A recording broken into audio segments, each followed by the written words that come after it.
Hello दोस्तों, कैसे हैं आप सब लोग। केमिकल इक्विलिब्रियम का लेक्चर चल रहा था। अभी तक अगर हम लोग बात करते हैं, 2 लेक्चर हो चुके थे। आज हम लोग तीसरा लेक्चर यहाँ पर कवर करने वाले हैं। अभी तक अगर मैं आपको बताऊं कि हम लोग क्या क्या कर चुके हैं, तो मैंने आपको बताया था केमिकल इक्विलिब्रियम किसी भी रिवर्सिबल रिएक्शन में कैसे स्टेबलाइज होती है, वो मैंने आपको बताया था।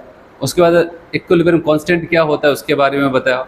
इक्विलिब्रियम किन किन बातों से अफेक्टेड हो सकती है, वहाँ पर इसको डिस्टर्ब करना हो तो किस बातों से डिस्टर्ब हो सकती है और किसकी वजह से डिस्टर्ब नहीं होगा, वो भी आपको बताया था। उसके बारे में डिटेल हम लोग आगे पढ़ेंगे ले चटेलिस प्रिंसिपल में।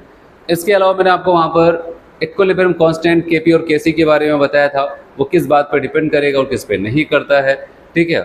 और वहाँ पर मैंने कहा था अगर हमें इक्विलिब्रियम कांस्टेंट की वैल्यू पता चल जाए तो हम क्या क्या एप्लीकेशंस कर सकते हैं, ठीक है। उसकी वजह से हम क्या क्या अनुमान लगा सकते हैं रिएक्शन में क्या क्या हुआ है, कौन ज़्यादा बना है, कौन कम बना है, कौन ज़्यादा स्टेबल, कौन कम स्टेबल, ये सब बता सकते थे। और लास्ट लेक्चर में मैंने और क्या आपको बताया था, अगर कोई एक रिएक्शन दे और उस रिवर्शन को रिवर्स कर दे और किसी भी कॉफिशिएंट से मल्टीप्लाई कर दे या फिर जैसा भी वहाँ पर कोई भी चेंज करे, तो हम उसकी वजह से अब नया इक्विलिब्रियम कांस्टेंट कैसे लिख सकते थे और कई सारी रिएक्शन को जोड़कर एक फाइनल रिएक्शन बनाई जाए, उस फाइनल रिएक्शन का इक्विलिब्रियम कांस्टेंट क्या होगा, ये सारी चीज़ें हम लोग पिछले लेक्चर तक कर चुके हैं। अगर आपने नहीं देखा है तो आप पिछले वाले लेक्चर में जाकर उसको देख सकते हैं।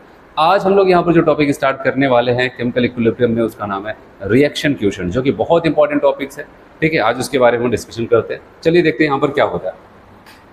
तो रिएक्शन क्वोशिएंट है यहाँ पर, जिसको मास एक्शन रेशियो के नाम से जानते हैं।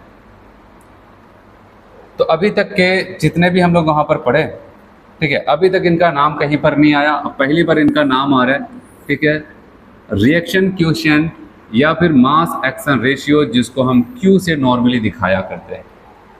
और इनको भी अगर हम पढ़ते हैं तो एक रिवर्सिबल रिएक्शन में ही पढ़ते हैं, जहाँ पर फॉरवर्ड का भी रेट हो, बैकवर्ड का भी रेट हो, मतलब रिएक्शंस में रिएक्टेंट प्रोडक्ट बनाया, प्रोडक्ट रिएक्टेंट को बनाया। तो इनकी एक खास बात मैं आपको बता दूं, जैसे मैंने आपको रिएक्शन क्वोशिएंट, आप तो यहाँ पर पढ़ रहे, जैसे मैंने इक्विलिब्रियम कांस्टेंट लिखना आपको सिखाया, चाहे वो Kc हो चाहे वो Kp, सेम एग्जैक्टली वैसे ही क्या हो जाता है, रिएक्शन क्वोशिएंट को भी लिखा जाता है, ठीक है। सेम वैसे ही लिखा जाता है।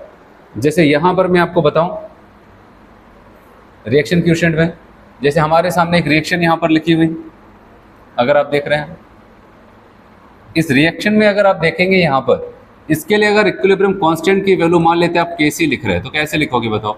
आप बताओगे पहले हम प्रोडक्ट की कंसंट्रेशन को लिखेंगे, ठीक है, और जो कोफिशिएंट है उनको हम पावर बनाते हैं, इनटू डी की कंसंट्रेशन की पावर n4 अपॉन, अब बताओगे ए की कंसंट्रेशन की पावर n1, बी की कंसंट्रेशन की पावर n2।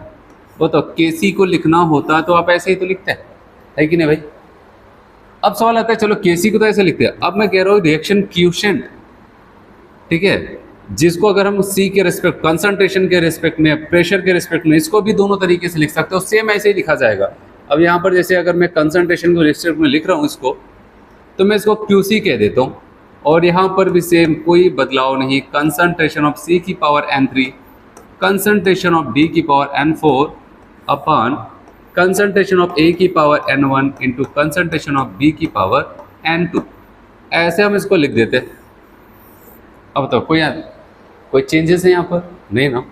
फिर जैसे अगर बात करते हैं इसी रिएक्शन के लिए, अगर हम Kp लिखते हैं, ध्यान से देखना, तो हम कहते हैं पार्शियल प्रेशर ऑफ C की पावर n3, ये सब मैंने आपको पिछले लेक्चर में बताया कैसे लिखा जाता है, पार्शियल प्रेशर ऑफ D की power n4 upon partial pressure of A की power n1 into partial pressure of B की पावर n2। बताओ, इस रिएक्शन, इसी रिएक्शन पे चर्चा हो रही भाई।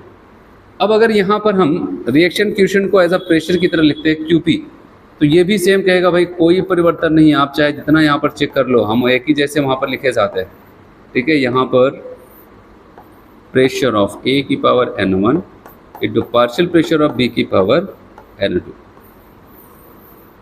ऐसा कुछ हो जाता है।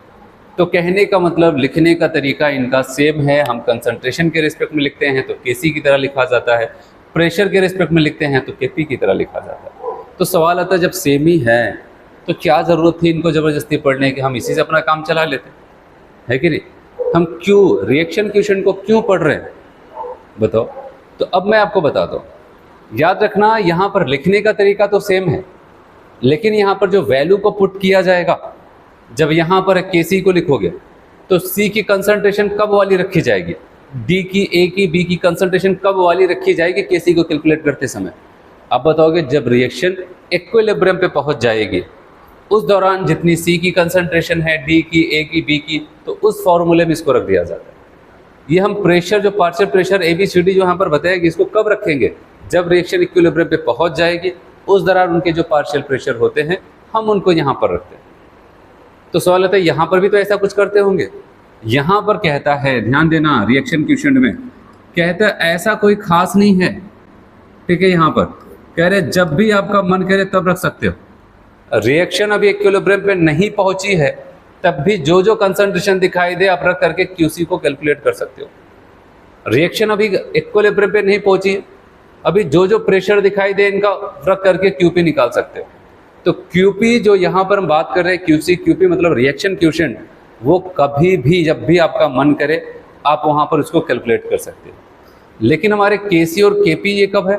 कहते हैं भाई आपके मन के हिसाब से नहीं चलेगा, अगर इनको कैलकुलेट करना है तो आपको वेट करना पड़ेगा कि रिएक्शन इक्विलिब्रियम पे आए, और जब इक्विलिब्रियम पे आ जाए तब जाकर के आप केसी और केपी को लिख सकते हो। लेकिन रिएक्शन क्वोशिएंट को आप जब मन करे तब लिख सकते हो, और जब मन करे तब लिखने का मतलब वहाँ पर तो आपको ये कहता है कि अभी फॉरवर्ड का रेट ज़्यादा चल रहा है बैकवर्ड से, तब भी आप चाहो तो क्यूसी और क्यूपी को लिख सकते हो।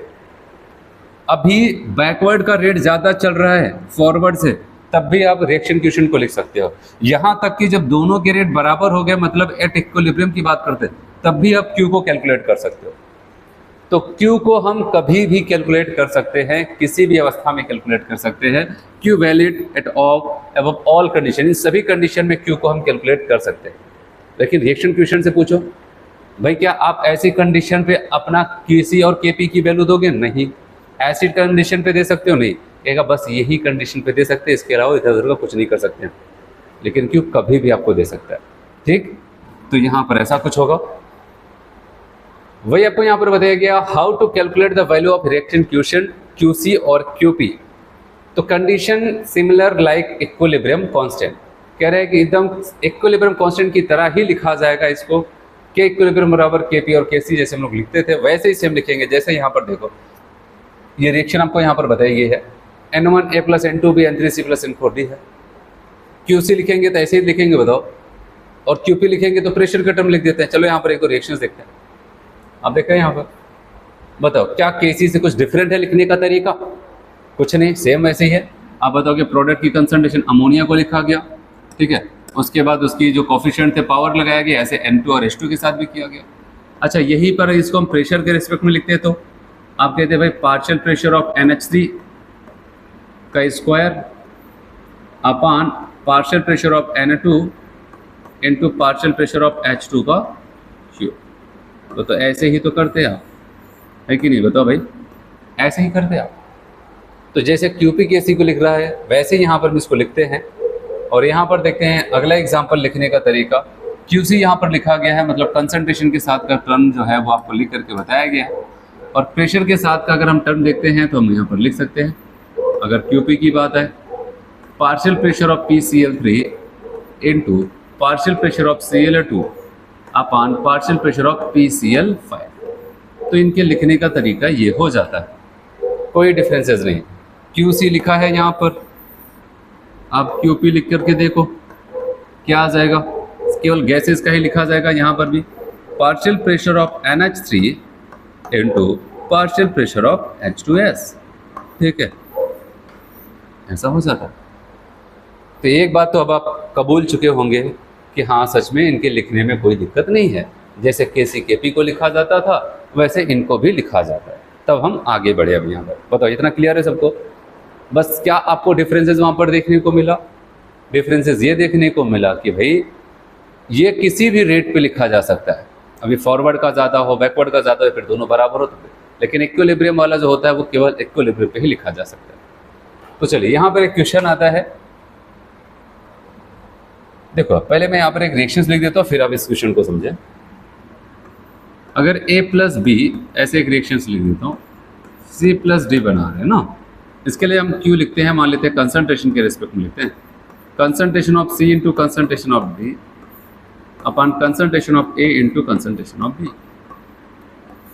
आपको पता है शुरू में कौन रहा होगा इस रिएक्शन में? A और B ही रहा होगा। लेकिन जैसे जैसे यहाँ पर हम बात करते हैं ए और बी रिएक्शंस होती है, ए और बी की कंसंट्रेशन में गिरावट आती होगी और सी और डी के इंक्रीमेंट होता है।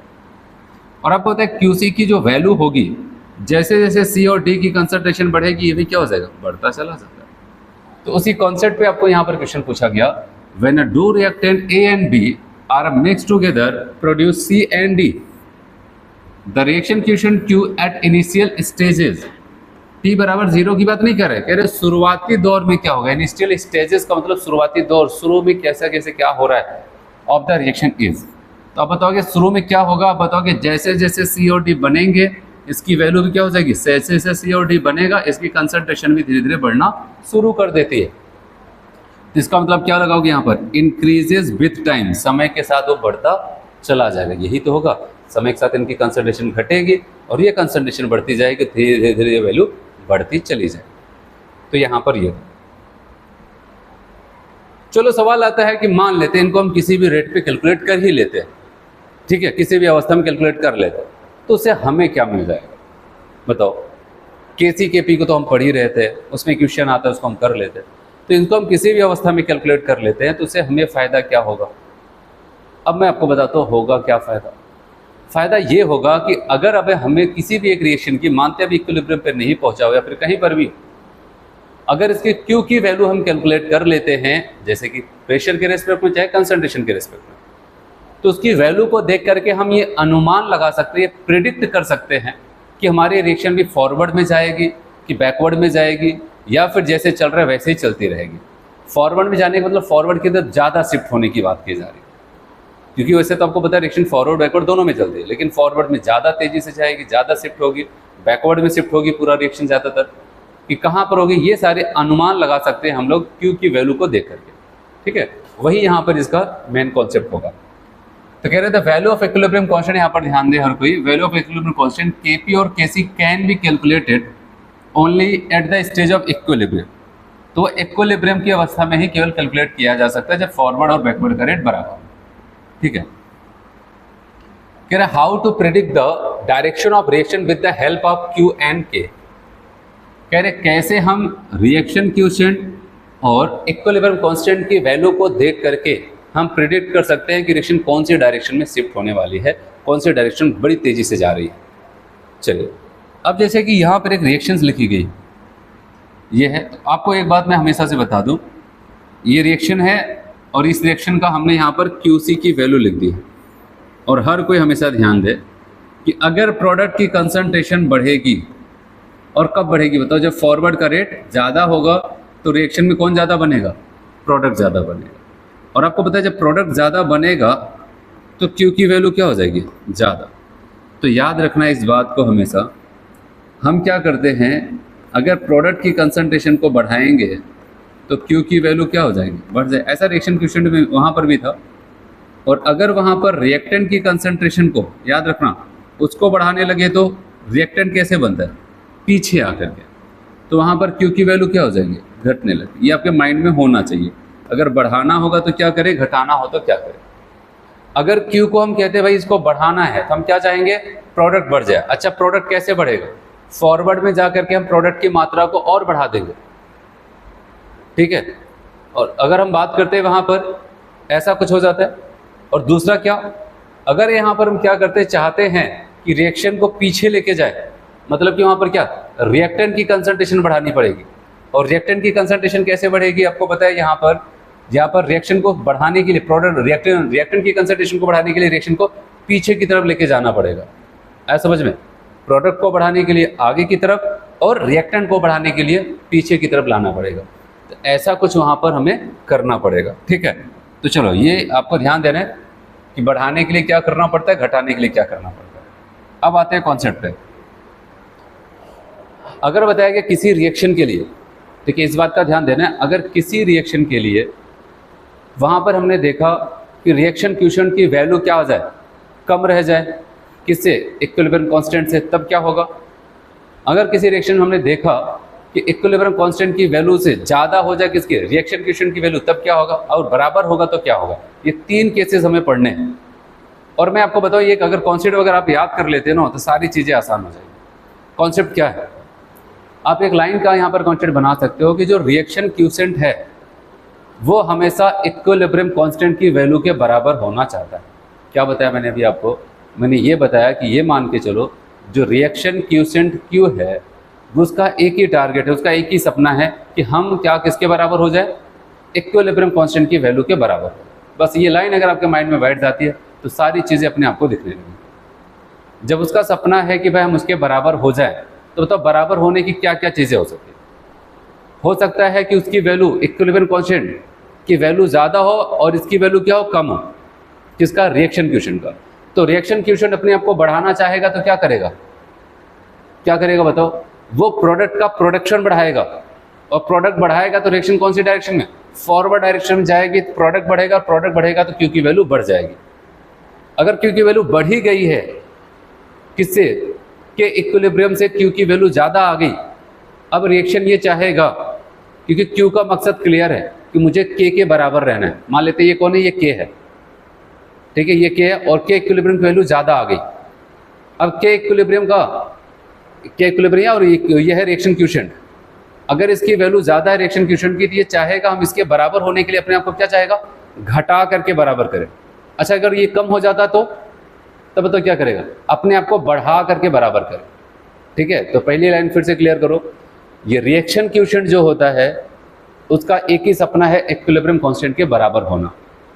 अगर उसकी वैल्यू कम रह गई, किसकी? रिएक्शन क्यूशेंट की, तो किससे? इक्विलिब्रियम कांस्टेंट, तो अपने आप को बढ़ा करके उसके बराबर करेगा। और अगर इसकी वैल्यू ज़्यादा आ गई, किसकी? रिएक्शन क्यूशेंट की, तो अपने आप को घटा करके बराबर, मतलब बराबर होना चाहते उसका सपना इसके बराबर रहना है। कम रह गया तो बढ़ा करके, ज़्यादा रह गया तो घटा करके। आया समझ में? ठीक है, तो अब बताओ, फिर से मैं एग्जांपल ले रहा हूँ। अगर वही रिएक्शन मैंने एक बार फिर से कहा a प्लस बी, चीज़ें तुम क्लियर होनी चाहिए क्योंकि इसमें क्वेश्चन पूछता बहुत है। अगर मैं फिर से क्यू लिखूँ, आप बताओ कि C की कंसंट्रेशन इंटू D की concentration upon A into B की कंसंट्रेशन, तो ये बताओ अगर Q को अपने आप को बढ़ाना होगा तो क्या करेगा? हर कोई बताओ क्या करेगा? उसे C और D का प्रोडक्शन बढ़ाना पड़ेगा। क्या करना पड़ेगा? अगर ये अपने आप को बढ़ाना चाहता है, इसका सपना है मुझे बढ़ाना है अपने आप को, तो इसके बढ़ाने का रास्ता ये है कि ये तभी बढ़ा सकता है जब वो प्रोडक्ट का प्रोडक्शन बढ़ाए। प्रोडक्ट कैसे बढ़ाया जाएगा? फॉरवर्ड में जाकर के बैकवर्ड में? फॉरवर्ड में, मतलब अगर कभी वो पीछे रह गया तो वो रिएक्शन को फॉरवर्ड डायरेक्शन में शिफ्ट करेगा, और जिसकी वजह से फॉरवर्ड में जाकर के प्रोडक्ट की कंसंट्रेशन बढ़ेगी, और प्रोडक्ट की कंसंट्रेशन बढ़ेगी तो इसकी वैल्यू बढ़ जाएगी। दूसरी कहानी, अगर ये आगे निकल गया, ज़्यादा हो गया, तो ये अपने आप को कैसे घटाएगा? घटाने के लिए आपको पता है वहाँ पर क्या करता है वो? अब वो रिएक्शन को पीछे की तरफ शिफ्ट करे, और पीछे जाने पर कौन बढ़ेगा? रिएक्टेंट, और रिएक्टेंट बढ़ेगा। आप देख रहे हैं इसके सीधे यहाँ पर इन्वर्स का है, तो रिएक्टेंट की कंसंट्रेशन बढ़ेगी तो इसकी कंसंट्रेशन, इसकी वैल्यू क्या हो जाएगी? घट जाएगी। तो बस ये आपका ये कॉन्सेप्ट क्लियर होना चाहिए, क्यू अपने आप को कैसे बढ़ा सकता है, कौन सी डायरेक्शन में जा करके, और कैसे घटा सकता है। फॉरवर्ड में जा करके क्यू अपने आप को बढ़ाएगा, और बैकवर्ड में जा करके घटाएगा, मतलब पीछे जा करके अपने आप को पीछे लेके जाएगा, मतलब घटाएगा, और आगे लेके जा करके अपने आप को बढ़ाएगा। बस ये लाइन। और इसका सपना क्या है? क्यू का सपना है के बराबर होना। तो चलिए अब आप सारी चीज़ों को लिंक करो और यहाँ पर बताते चलो। केस फर्स्ट, अब देखो यहाँ पर अगर Q की वैल्यू ग्रेटर देन के आ जाए, बताओ आगे निकल गया, Q आगे निकल गया, अब इसको अपने आप को घटाना होगा, है कि नहीं? क्योंकि इसका सपना क्या है? के बराबर होना। के अपने आप में कोई चेंजेस नहीं करेगा, ठीक है। चेंजेस जो करेगा जिसका सपना है, किसका सपना है? Q का, उसके बराबर होना, वही अपने आप को घटाएगा, बढ़ाएगा। तो चलिए अगर हम बात करते हैं Q की वैल्यूज ग्रेटर देन के आ जाता है तो Q have to decrease. Q अपने आप को क्या चाहेगा? घटाना चाहेगा। समझ में आया? आगे निकल गया तो अपने आप को घटा करके बराबर करेगा। अब घटाने के लिए पूरी कहानी बताओ। अगर अपने आप को घटाना चाहता है तो क्या करे? Reaction shifted to backward direction, reaction shifted to LH side. आपको पता है इसको क्या बोलते हैं हम लोग? लेफ्ट हैंड साइड, इधर इसको बोलते हैं राइट हैंड साइड। कहाँ पर? प्रोडक्ट वाले को। तो ऐसे भी आपको दे दिया जाता है राइट से लेफ्ट। अब बताओ कौन सी साइड तब जाने लगेगा? राइट से लेफ्ट साइड, मतलब लेफ्ट साइड शिफ्ट होने लगेगा। अच्छा, पीछे की तरफ रिएक्शन को लेके जाने का मतलब क्या? अब बताओ कि यहाँ पर पीछे वाला रेट यहाँ पर क्या हो जाएगा? बढ़ाना पड़ेगा। बैकवर्ड का रेट बढ़ाएगा तभी तो पीछे भागेगी रिएक्शन। तो यहाँ पर क्या हो जाता है? बैकवर्ड का रेट बढ़ाना पड़ेगा फॉरवर्ड से। एक बार फिर से बताओ, अगर Q की वैल्यू ज़्यादा हो गई तो अपने आप को घटा करके बराबर करेगा। ऐसे मान लेते हैं K था, बढ़ गया तो घटाएगा, और घटाने के लिए रिएक्शन को कहाँ पर, पीछे की तरफ लेके भागेगा, पीछे की तरफ लेके जाएगा, और पीछे की तरफ लेके जाने के लिए उसको क्या करना पड़ेगा, बैकवर्ड का रेट बढ़ाना पड़ेगा। ठीक है, तो ये आपको ध्यान देना था यहाँ पर, ये पहला। चलो दूसरा बात करते हैं यहाँ पर। नेक्स्ट आपको यहाँ पर कहता है अगर K की वैल्यू ज्यादा है और Q की वैल्यू कम है, मतलब इस बार Q पीछे रह गया, Q कहाँ रह गया, पीछे, नीचे रह गया। अब ये क्या चाहेगा, अपने आप को बढ़ाना। तो बताओ, अभी जो एग्जांपल बताया था, बढ़ा कैसे चल सकता है, आगे बढ़ करके अपने आप को बढ़ा सकता है और पीछे बढ़ा करके घटा सकता है। तो कहने का मतलब अब ये पीछे छूट गया तो अपने आप को क्या चाहेगा, आगे बढ़ाना, और आगे बढ़ाने के लिए, ठीक है, तो फिर से देखो पीछे रह गया तो Q has to increase, Q अपने आप को बढ़ाना चाहेगा। इसका मतलब बढ़ाने के लिए मैंने आपको एक ही बात बताया, रिएक्शन को फॉरवर्ड डायरेक्शन लेके जाना पड़ेगा, और फॉरवर्ड डायरेक्शन मतलब राइट साइड रिएक्शन को लेके भागना पड़ेगा, और फॉरवर्ड में लेके जाने का मतलब कौन सा रेट, जिस डायरेक्शन में आपको जाना है उस डायरेक्शन के रेट को बढ़ाना पड़ेगा। तो फॉरवर्ड का रेट क्या हो जाएगा, बढ़ाना पड़ेगा। ठीक है, फॉरवर्ड का रेट आपको ज़्यादा दिखेगा, बैकवर्ड। और तीसरी कंडीशन यहाँ पर वो क्या है, उसका सपना पूरा हो गया, मतलब अब Q और K एक दूसरे के क्या हैं, बराबर। अब सवाल आता है क्या Q अपने आप को बढ़ाएगा, घटाएगा, नहीं है, अब तो वो बराबर हो चुका है। क्यों, नाइदर डिक्रीज और इंक्रीज, ना तो घटाएगा ना तो बढ़ाएगा। नो शिफ्टिंग अकर, अब किसी एक डायरेक्शन रिएक्शन को लेकर के नहीं भागने की जरूरत है। ठीक है, कोई शिफ्टिंग की जरूरत नहीं है, क्योंकि रिएक्शन इज इन इक्विलिब्रियम, और यहाँ पर फॉरवर्ड बैकवर्ड का रेट क्या हो जाएगा, सेम हो जाएगा। तो ये आपको ध्यान देना था। चलिए, अगर आपको सच में समझ में आया तो क्वेश्चन बता करके उसको क्लियर करें।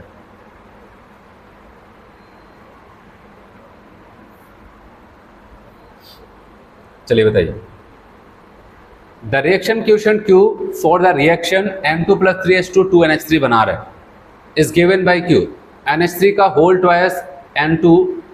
उसके बाद क्या हो जाता है, यहाँ पर Q का तो आपको फॉर्मूला लिखा, वो तो आप जानते हैं। तो आपसे पूछना कहाँ पर चाहता है क्वेश्चन, कहाँ पर, यहाँ पर, the reaction will proceed right to left. बताओ राइट कौन होता है, ये कौन सा हिस्सा होता है, बताओगे राइट हैंड साइड है ना, ये राइट हैंड साइड है, ये लेफ्ट हैंड साइड है।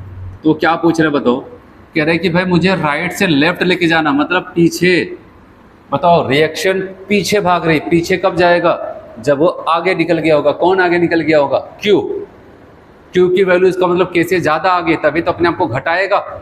जब Q को अपने आप को घटाने की नौबत आएगी तभी वो अपने आप को पीछे लेके भागेगा, और घटाएगा कब, जब वो क्या हो जाता है, आगे निकल गया होगा। ठीक है, क्योंकि बैकवर्ड डायरेक्शन में शिफ्ट होने के मतलब है पीछे ज़्यादा भाग रहा है, राइट से लेफ्ट जा रहा है, इसका मतलब वो कहाँ पर था, उसकी वैल्यू ज़्यादा हो गई थी, तभी वो अपने आप को घटाना चाहता है। आया समझ में? तो चलो अगला question.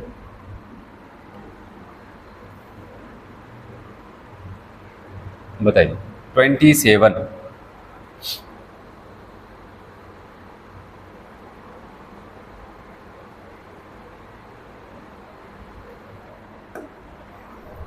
The reaction question Q for a reaction, यहां पर फिर से कहानी, क्वेश्चन नीचे है, the reaction will proceed left to right. Left से राइट कब जाएगा, मतलब ये है लेफ्ट हैंड साइड, ये है राइट हैंड साइड। आपसे कह रहे हैं लेफ्ट से राइट कब जाएगा, बताओ, आगे क्यों जा रहा है, इसका मतलब पीछे छूट गया था। ठीक है, अपने आप को बढ़ाने के चक्कर में आगे जा रहा है, तो इसमें कौन सा ऑप्शन लगा रहे हैं आप, फर्स्ट ऑप्शन करेक्ट हो जाएगा। चलिए आगे बढ़ते हैं।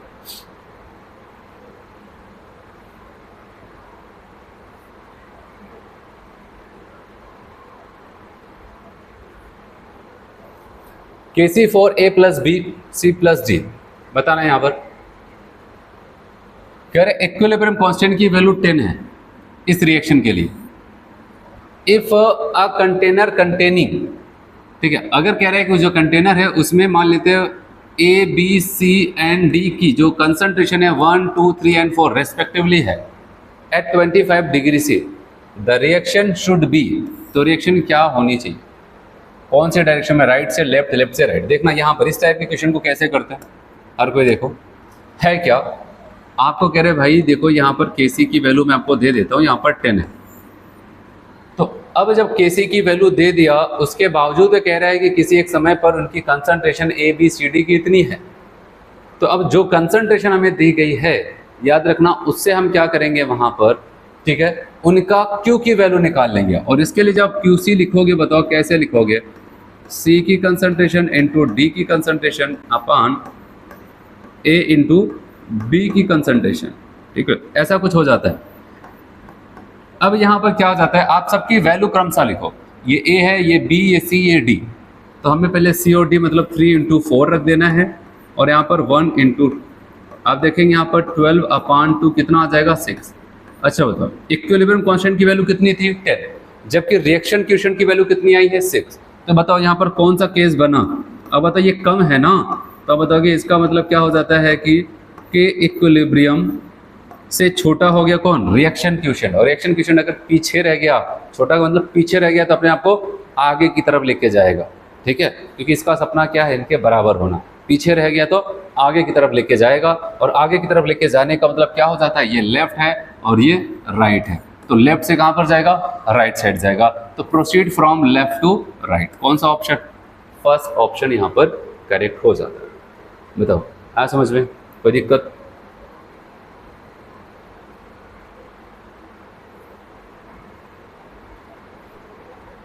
चलिए, ये पूछा गया क्वेश्चन नीट 2024 का पूछा हुआ क्वेश्चन है, नीट 2024। चलिए बताइए यहाँ पर क्या आपको लग रहा है, सेम जो भी आपको मैंने क्वेश्चंस कराया सेम उसी से ही मिलता जुलता क्वेश्चन यहाँ पर भी है।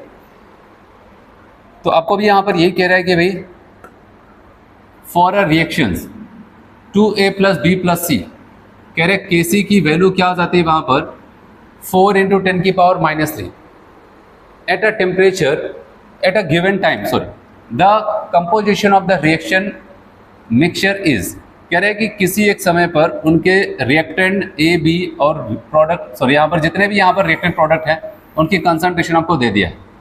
कह रहे then which of the following is correct. ध्यान देना एक बार फिर से, Kc की वैल्यू आपको इतना दे दिया, अब दिए गए इन्फॉर्मेशन से हम क्या निकालेंगे, QC, और इसके लिए बताओ कैसे निकालेंगे, रिएक्शन को देख रहे हैं आप, ठीक है, A की कंसंट्रेशन का square B × C upon A की कंसंट्रेशन का स्क्वायर। तो अब यहाँ पर आपको बताया गया है कि यहाँ पर इनकी वैल्यू को रखना है। तो B की कंसंट्रेशन इतनी है, C की कंसंट्रेशन इतनी है और A की कंसंट्रेशन इतनी है।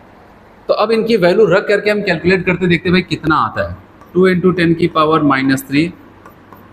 2 × 10⁻³ और यहाँ पर लिखेंगे 2 × 10⁻³ और इसका क्या हो जाएगा, स्क्वायर। आप देख रहे हैं ऊपर नीचे यहाँ पर कैंसिल होकर के QC की वैल्यू कितनी आ जाएगी, 1, और K की वैल्यू कितनी है, 10⁻³ है। तो बताओ माइनस में 3 है, मतलब 0.004 है ये। इसको अगर हम लिखें तो इसका मतलब क्या है, बताओ भाई, इसका मतलब यह है कि ये 0.004 है कि नहीं, 10⁻⁻, और ये 1 है, तो 1 तो बड़ा ही हुआ। तो मतलब आपने यहाँ पर ये कंडीशन देखा, Q is greater then K, ये वाला केस आया, और Q is greater then K का मतलब यहाँ पर Q आगे निकल गया। अब बताओ क्या रास्ता, बराबर होने के लिए आगे निकल गया तो वापस आकर के बराबर करेगा, पीछे आएगा, और पीछे आने का मतलब कौन सी डायरेक्शन, बैकवर्ड डायरेक्शन में रिएक्शन को शिफ्ट करवाएगा। तो कौन सा ऑप्शन बताओ, reaction has tendency to go for forward direction, नहीं, गलत, reaction has a tendency go for backward direction, ये सही कह रहा है। तो बी ऑप्शन करेक्ट हो जाता है। आज समझ में यहाँ पर क्या होगा, तो ये चीज़ें हो जाती है। तो ऐसा क्वेश्चन ये 2024 का है, तो बेसिक सा ही क्वेश्चन था वहाँ पर, अगर आपने पढ़ा भी था, एक भी बार पढ़ा होगा तो आप वापस सही कर सकते थे इसको। तो चलिए आगे देखते हैं यहाँ पर।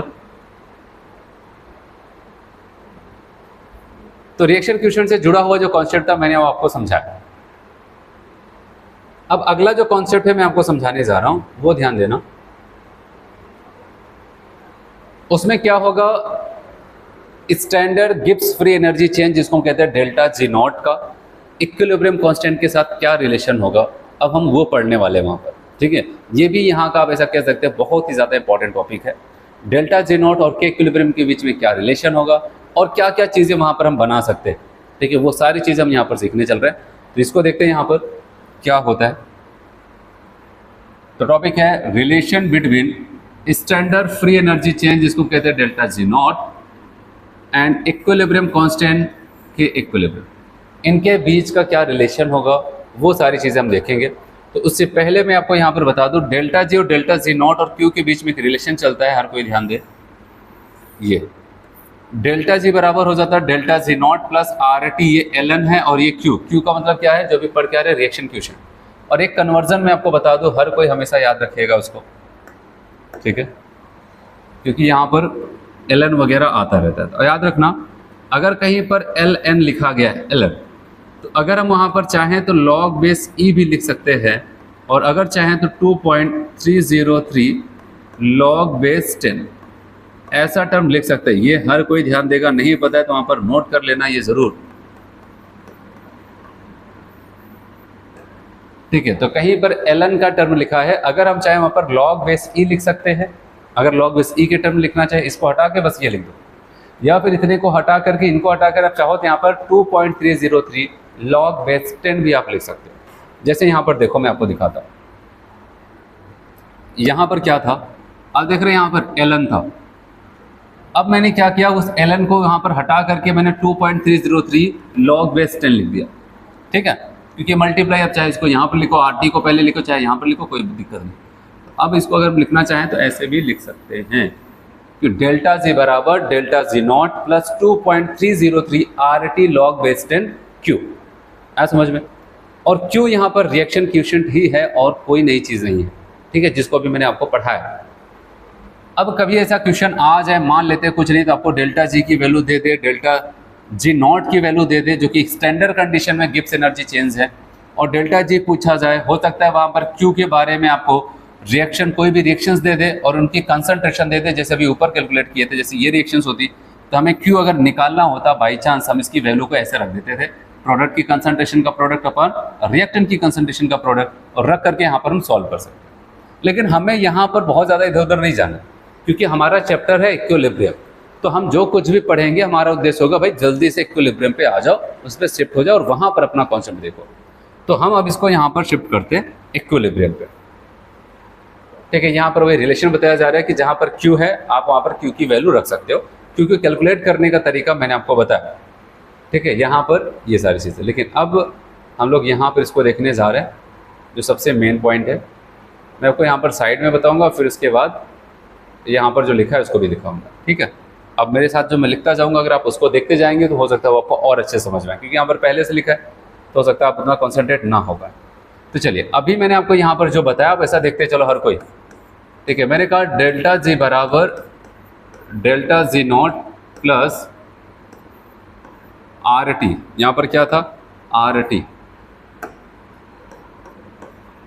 एल एन क्यू ना, ऐसा था। याद रखना, अगर मैं कहता हूँ भाई इस फॉर्मूले को जल्दी से इक्विलिब्रियम पे शिफ्ट करो, क्योंकि हम इक्विलिब्रियम पे सारी चीज़ें नोटिस करेंगे, और आपको पता है जैसे मैं कहूँगा एट इक्विलिब्रियम, याद रखना जो डेल्टा जी होता है वो क्या हो जाता है, जीरो। ये हर कोई याद रखेगा, इक्विलिब्रियम की अवस्था में डेल्टा जी जीरो होता है, ना कि delta G not. Delta G तो जीरो हुआ, और इक्विलिब्रियम पे ही आपको पता है के और क्यू की वैल्यू क्या हो जाती थी, बराबर। जब हम इक्विलिब्रियम की बात करते हैं तो एट इक्विलिब्रियम मतलब फॉरवर्ड बैकवर्ड का रेट क्या हो जाता था, बराबर, और उस अवस्था में रिएक्शन क्वेश्चन और के की वैल्यू क्या हो जाती थी, सेम। अब जहाँ पर हम क्यू लिखते थे, अब चाहें तो वहाँ पर के लिख सकते हैं। और बताओ अगर ऐसा हुआ तो यहाँ पर इसकी वैल्यू क्या हो जाएगी, जीरो इक्विलिब्रियम पे, और ये बचेंगे यहाँ पर delta G not plus R T, यहाँ पर लॉग, यहाँ पर हम लिख देते के इक्विलिब्रियम। बताओ यहाँ पर तो जीरो है, अब इसको हम इधर लेके जाते हैं। अब फॉर्मूला आपका बन जाएगा डेल्टा जी नॉट बराबर minus R T L N K equilibrium. बताओ यही तो बन जाएगा रिलेशन, डेल्टा जी नॉट बराबर R T L N K साथ में सारी चीज़ें लिख रहा हूँ, ये हो जाता है। तो इक्विलिब्रियम पे अब यही बचेगा, ये तो जीरो हो जाएंगे और ये हो जाएंगे के इक्विलिब्रियम। तो अब यहाँ पर आपका रिलेशन ये पूछा जा चुका है क्वेश्चन, इस पर न्यूमेरिकल्स भी पूछे जा चुके हैं, और ये डायरेक्टली फॉर्मूला भी पूछा जा चुका है। अच्छा, अभी थोड़ी देर पहले मैंने आपको एक कन्वर्जन बताया वहाँ पर साइड में, ठीक है, बताया था, और आपको बताया था कि भाई अगर हम एल एन की जहाँ पर लिखना चाहें तो 2.303 लॉग बेस 10 भी हम लिख सकते हैं। तो चलो अगर यहाँ पर आर टी एल एन को रिप्लेस करते हैं इससे, तो फॉर्मूला हमारा हमें कहाँ पहुँचा देगा, डेल्टा जी नॉट बराबर minus 2.303 R T log base 10 क्या आ जाएगा के इक्विलिब्रियम। बताओ, क्योंकि हम जब न्यूमेरिकल सॉल्व करते हैं ना तो हमें तो यहाँ पर एल एन के साथ थोड़ी नहीं सॉल्व कर पाएंगे भाई, हमें लॉग की वैल्यू पता होती है तो हम लॉग के साथ उसको सॉल्व करेंगे। तो delta G not equal to -2.303 R T log base 10 के इक्विलिब्रियम। तो ये फॉर्मूला एल एन के साथ ये याद रखना यहाँ पर ये, और अगर आपको कन्वर्जन याद है यहाँ पर ये एल एन के जहाँ पर ये लिख सकते हैं तो आप कोई भी एक फॉर्मूला याद कर लो, उसके बाद आप वहाँ पर जब भी देखोगे अच्छा लॉग बेस 10 के साथ है तब यहाँ पर आपको ये रख देना है, ठीक है। एल एन के साथ है तो ये हो जाता है, तो ये आपको यहाँ पर बताया गया। बताओ यहाँ तक कोई दिक्कत किसी को? अब अगर हमसे वहाँ पर कभी डेल्टा जी नॉट पूछे, क्या पूछ ले? डेल्टा जी नॉट, तो बताओ फॉर्मूला तो यहाँ पर डेल्टा जी नॉट बराबर -2.303 आर टी। आपको आर की वैल्यू तो क्वेश्चन में देगा या फिर पता होना चाहिए, जूल के साथ, केल्विन के साथ, वहाँ पर एटीएम वगैरह लीटर है तो उसके साथ क्या होगा। और के बारे में हो सकता है आपको डायरेक्टली इन्फॉर्मेशन दे दे, इक्विलिब्रियम क्वेश्चन की वैल्यू इतनी है, नहीं तो आपको वहाँ पर हो सकता है के को कैलकुलेट करने के जितने भी हम लोग फॉर्मूले पढ़ के आए हैं जो तरीके, उनसे कैलकुलेट करवा सकते हैं। कह देगा एट इक्विलिब्रियम पर रिएक्टेंट प्रोडक्ट की कंसंट्रेशन इतनी इतनी है। बताओ अगर वहाँ पर इतने टेम्परेचर पे पूरी रिएक्शंस कराई जा रही है तो डेल्टा जी नॉट की वैल्यू क्या आएगी, स्टैंडर्ड गिब्स एनर्जी चेंज की वैल्यू क्या होगी। तो हम यहाँ पर क्या हो जाता है कि आर की वैल्यू, टी की वैल्यू और यहाँ पर के की वैल्यू को कैसे निकालेंगे, प्रोडक्ट की कंसंट्रेशन का प्रोडक्ट अपॉन रिएक्टेंट की कंसंट्रेशन का प्रोडक्ट रख करके यहाँ पर निकालते हैं। तो ये फॉर्मूला बहुत इंपॉर्टेंट, बहुत लोग इसको स्किप करते हैं, उनको तो ये वाला टॉपिक थोड़ा सा इसमें न्यूमेरिकली ज़्यादा दिख रहा है मुझे, इसको जल्दी से हटाओ, और यहीं से वो टारगेट करेंगे। तो इसीलिए याद रखना कि ऐसे टॉपिक को मिस नहीं करना, क्योंकि इससे पहले अभी तक जितना हम लोग पढ़े थे कोई बहुत कठिन टॉपिक हम लोग नहीं पढ़े हैं, ठीक है। बहुत सिंपल सा था, आपने एक बार रीड किया तो आपने देख लिया तो आपको तुरंत समझ में आ जाएगा, लेकिन ये आपको ध्यान देना है यहाँ पर, ठीक है। तो हम पहुँच गए यहाँ पर ये फॉर्मूला। अब देखते हैं यहाँ पर क्या लिखा गया इसमें।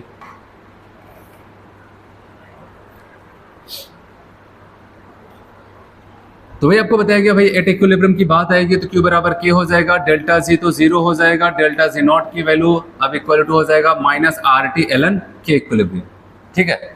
वही से हम यहाँ पर भी बताया गया कि आप ऐसे भी लिख सकते हो, यहाँ पर वही सेम कंडीशन है क्योंकि हम यहाँ पर लॉग बेस 10 के साथ लिख रहे हैं। डेल्टा जी नॉट बराबर -2.303 RT log base 10 K equilibrium. और K इक्विलिब्रियम का मतलब यहाँ पर याद रखना कि जब मैं केवल K इक्विलिब्रियम लिख रहा हूँ मतलब KP और KC दोनों की बात की जा रही है, ठीक है। केपी और केसी दोनों की बात की जा रही है। ये फॉर्मूला हर कोई ध्यान देगा, बहुत इंपॉर्टेंट है यहाँ पर, ठीक है। वही आपको कह रहे हैं, अगर define KP and KC in terms of delta G not in the following equilibrium reactions, अगर इन्हें हमें डिफाइन करना है, पता करना है तो हम कैसे पता कर सकते हैं। चलिए अगर एक रिएक्शंस दे दिया जाए, कहा जाए इनके लिए डेल्टा जी नॉट और इक्विलिब्रियम कांस्टेंट का जो भी यहाँ पर रिलेशंस बनाओ, तो आपको पता है कि रिलेशन के लिए यहाँ पर आप क्या लिखते हैं। बताओ, आप कहते हैं भाई हम तो यही सीख क्या है, डेल्टा जी नॉट बराबर -2.303 RT लॉग बेस 10 के, है कि नहीं? बताओ। अच्छा, इस रिएक्शन से हम के को लिख सकते हैं, तो के में क्या लिखेंगे, NH3 की कंसंट्रेशन इंटू H2S की कंसंट्रेशन, ये तो सॉलिड, इसको लिखेंगे नहीं, तो फॉर्मूला ये आपका बन जाएगा यहाँ पर डेल्टा जी नॉट बराबर -2.303 RT लॉग बेस 10 NH3 की कंसंट्रेशन इनटू H2S। अच्छा, प्रेशर के रूप में लिखते हैं तो हम यहाँ पर क्या लिखते हैं, फॉर्मूला वही, बस यहाँ पर K की वैल्यू आप रखते जाओगे, बस काम खत्म। प्रेशर के रेस्पेक्ट में अगर आप लिखते हो तो आपको पता है KP लिखेंगे pressure of ammonia into pressure of H2S। तो बताओगे 2.303 माइनस के साथ RT log base 10 partial pressure of ammonia into partial pressure of H2S gas, तो ये आ जाता है। चलिए यहाँ पर बात करते हैं कैल्शियम कार्बोनेट, जो कि सॉलिड फॉर्म में हीट करते हैं calcium oxide plus carbon dioxide में टूट जाता है। तो Kc बराबर हो जाएगा कंसंट्रेशन ऑफ CO2, Kp के रेस्पेक्ट में लिखेंगे प्रेशर ऑफ CO2, क्योंकि हम सॉलिड को और गैस, सॉलिड को नहीं लिखते, केवल गैस को लिखते हैं। और यहाँ पर अगर डेल्टा जी नॉट लिखना होगा तो हर किसी को अब इतना तो आइडिया लग गया होगा, तो आपको यहाँ पर Kp और Kc जिसके साथ लिख रहे हैं उसको आप लिख दो। Kc के साथ तो यहाँ पर कंसंट्रेशन ऑफ CO2 और Kp के साथ तो प्रेशर ऑफ CO2 लिख देते हैं। तो ऐसा कभी रिलेशन होगा तो आप वहां पर उस रिलेशन को बना सकते हो।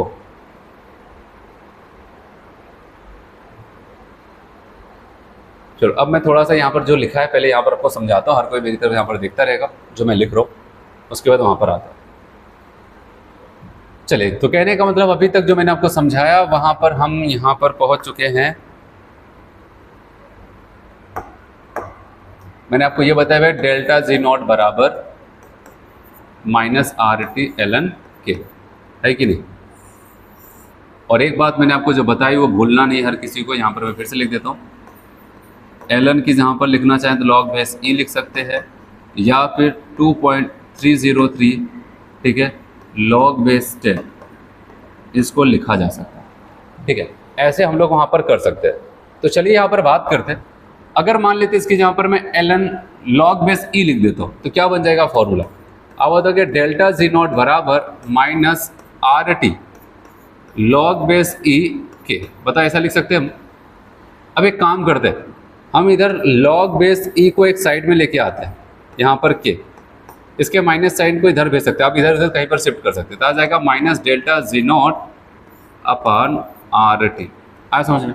तो लॉग बेस ई के equal to minus delta G not upon R T. कल को आपसे ऐसे ही पूछ लिया जाए डेल्टा जी नॉट और के बीच में रिलेशंस, तो ये रिलेशन भी सही है और उसी को एक दूसरे तरीके से बताने का तरीका ये भी सही हो सकता है। वहाँ पर 4-5 ऑप्शन दे दे और 4-5 फॉर्मूले लिख दे और उसमें मुझे कितने इसमें से सही तरीके हैं, तो आप बताओ कि ये भी सही तरीका है। लॉग के साथ जो मैंने आपको बताया 2.303 वो भी सही तरीका है, और अगर लॉग बेस ई के साथ लिखे तो ये भी सही तरीका है, बस यहाँ पर कन्वर्जन किया जा रहा है। और भी अगर यहाँ पर इसको आगे करना चाहे मैं आपको बताऊँ। अब हम क्या करते हैं, यहाँ पर लॉग का टर्म हटाते हैं और इसका बेस क्या है ई। जब हम लॉग का टर्म हटाएंगे जो इसका बेस होगा सामने वाला इसका पावर बन जाएगा। देखो अब लॉग का टर्म हटेगा, देखो फॉर्मूला क्या बन जाएगा। जब यहाँ से लॉग का टर्म हटेगा बचेगा के, और जो ई है वो सामने जाएगा और सामने जितने भी लोग थे वो इसके पावर बन जाएंगे। पावर का मतलब यहाँ पर ऐसे कुछ आप देखो, ये भी फॉर्मूला सही है। के बराबर, के मतलब इक्विलिब्रियम कांस्टेंट बराबर ई की power minus delta G not upon R T. अगर ऐसा लिखता है तो ये भी रिलेशन वहाँ पर सही है। तो भाई आपको कहा जा रहा है डेल्टा जी बराबर, ठीक है, आपको कह रहे हैं डेल्टा जी बराबर, ये तो था, हम यहाँ पर आते हैं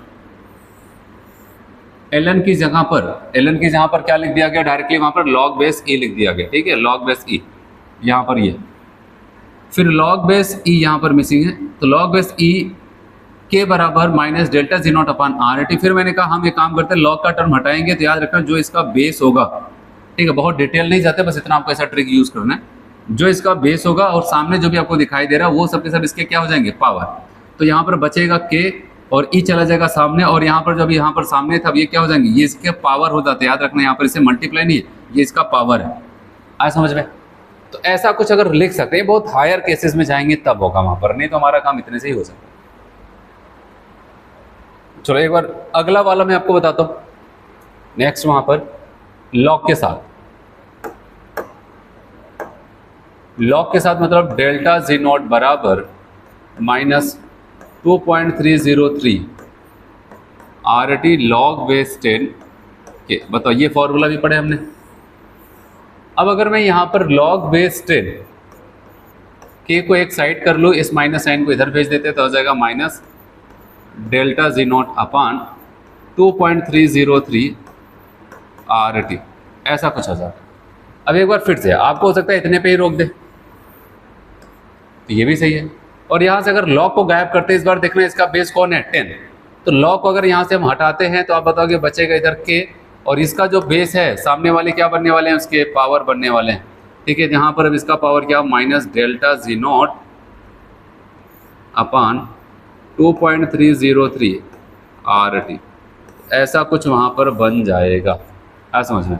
तो के बराबर 10 की power minus delta G not upon 2.303 R T, तो ऐसा कुछ वहाँ पर हो जाता है, ठीक है। तो आपको ये कोई कुछ यहाँ पर नया नहीं था, बस यहाँ मैथमेटिकली एक दूसरे में हम इसको इंटर कन्वर्टेबल कर रहे थे, वही आपको यहाँ पर बताया गया। डेल्टा जी नॉट यहाँ पर थोड़ा सा मिसिंग है। अब बताओ कि यहाँ पर ऐसे डेल्टा जी नॉट बराबर यहाँ पर माइनस है, ये रिलेशन होगा इनके बीच में। तो लॉग बेस 10 के इक्विलिब्रियम बराबर minus delta G not upon 2.303 R T. फिर यहाँ पर मैंने कहा एक लॉग का टर्म हटाओ, तो यहाँ पर के बराबर 10 की पावर, ये देखा ना इसकी पावर बने minus delta G not upon 2.303 R T, ऐसा आ जाता है। तो घुमा फिरा करके अभी तक मैं जो आपको बार बार बता रहा हूँ, एक फॉर्मूला बताया, ठीक है, उसी फॉर्मूले को तोड़ मड़ोड़ के इधर उधर पेश किया जा रहा है। और फॉर्मूला कोई और नहीं, क्या है वहाँ पर मैंने आपको बताया, डेल्टा जी नॉट बराबर minus 2.303 R T log base 10 के इक्विलिब्रियम, ठीक है, यही है। उसी को कभी इधर भेजा उधर भेजा, ये पावर लाए। तो ये सारी चीज़ हो गई। अब इसमें हम थोड़ा सा आगे बढ़ते हैं, ठीक है। अब यहाँ पर मैं आपको एक बात बताता हूँ, जब मैं आपको थर्मो पढ़ाऊंगा ना, थर्मो, तो वहाँ पर मैं आपको बताऊंगा कि भाई डेल्टा जी नॉट, ठीक है, डेल्टा जी नॉट का एक फॉर्मूला और चलता है, delta H not minus T delta S not. अगर कहीं ज़रूरत पड़े तो हम इसका यूज़ कर सकते हैं।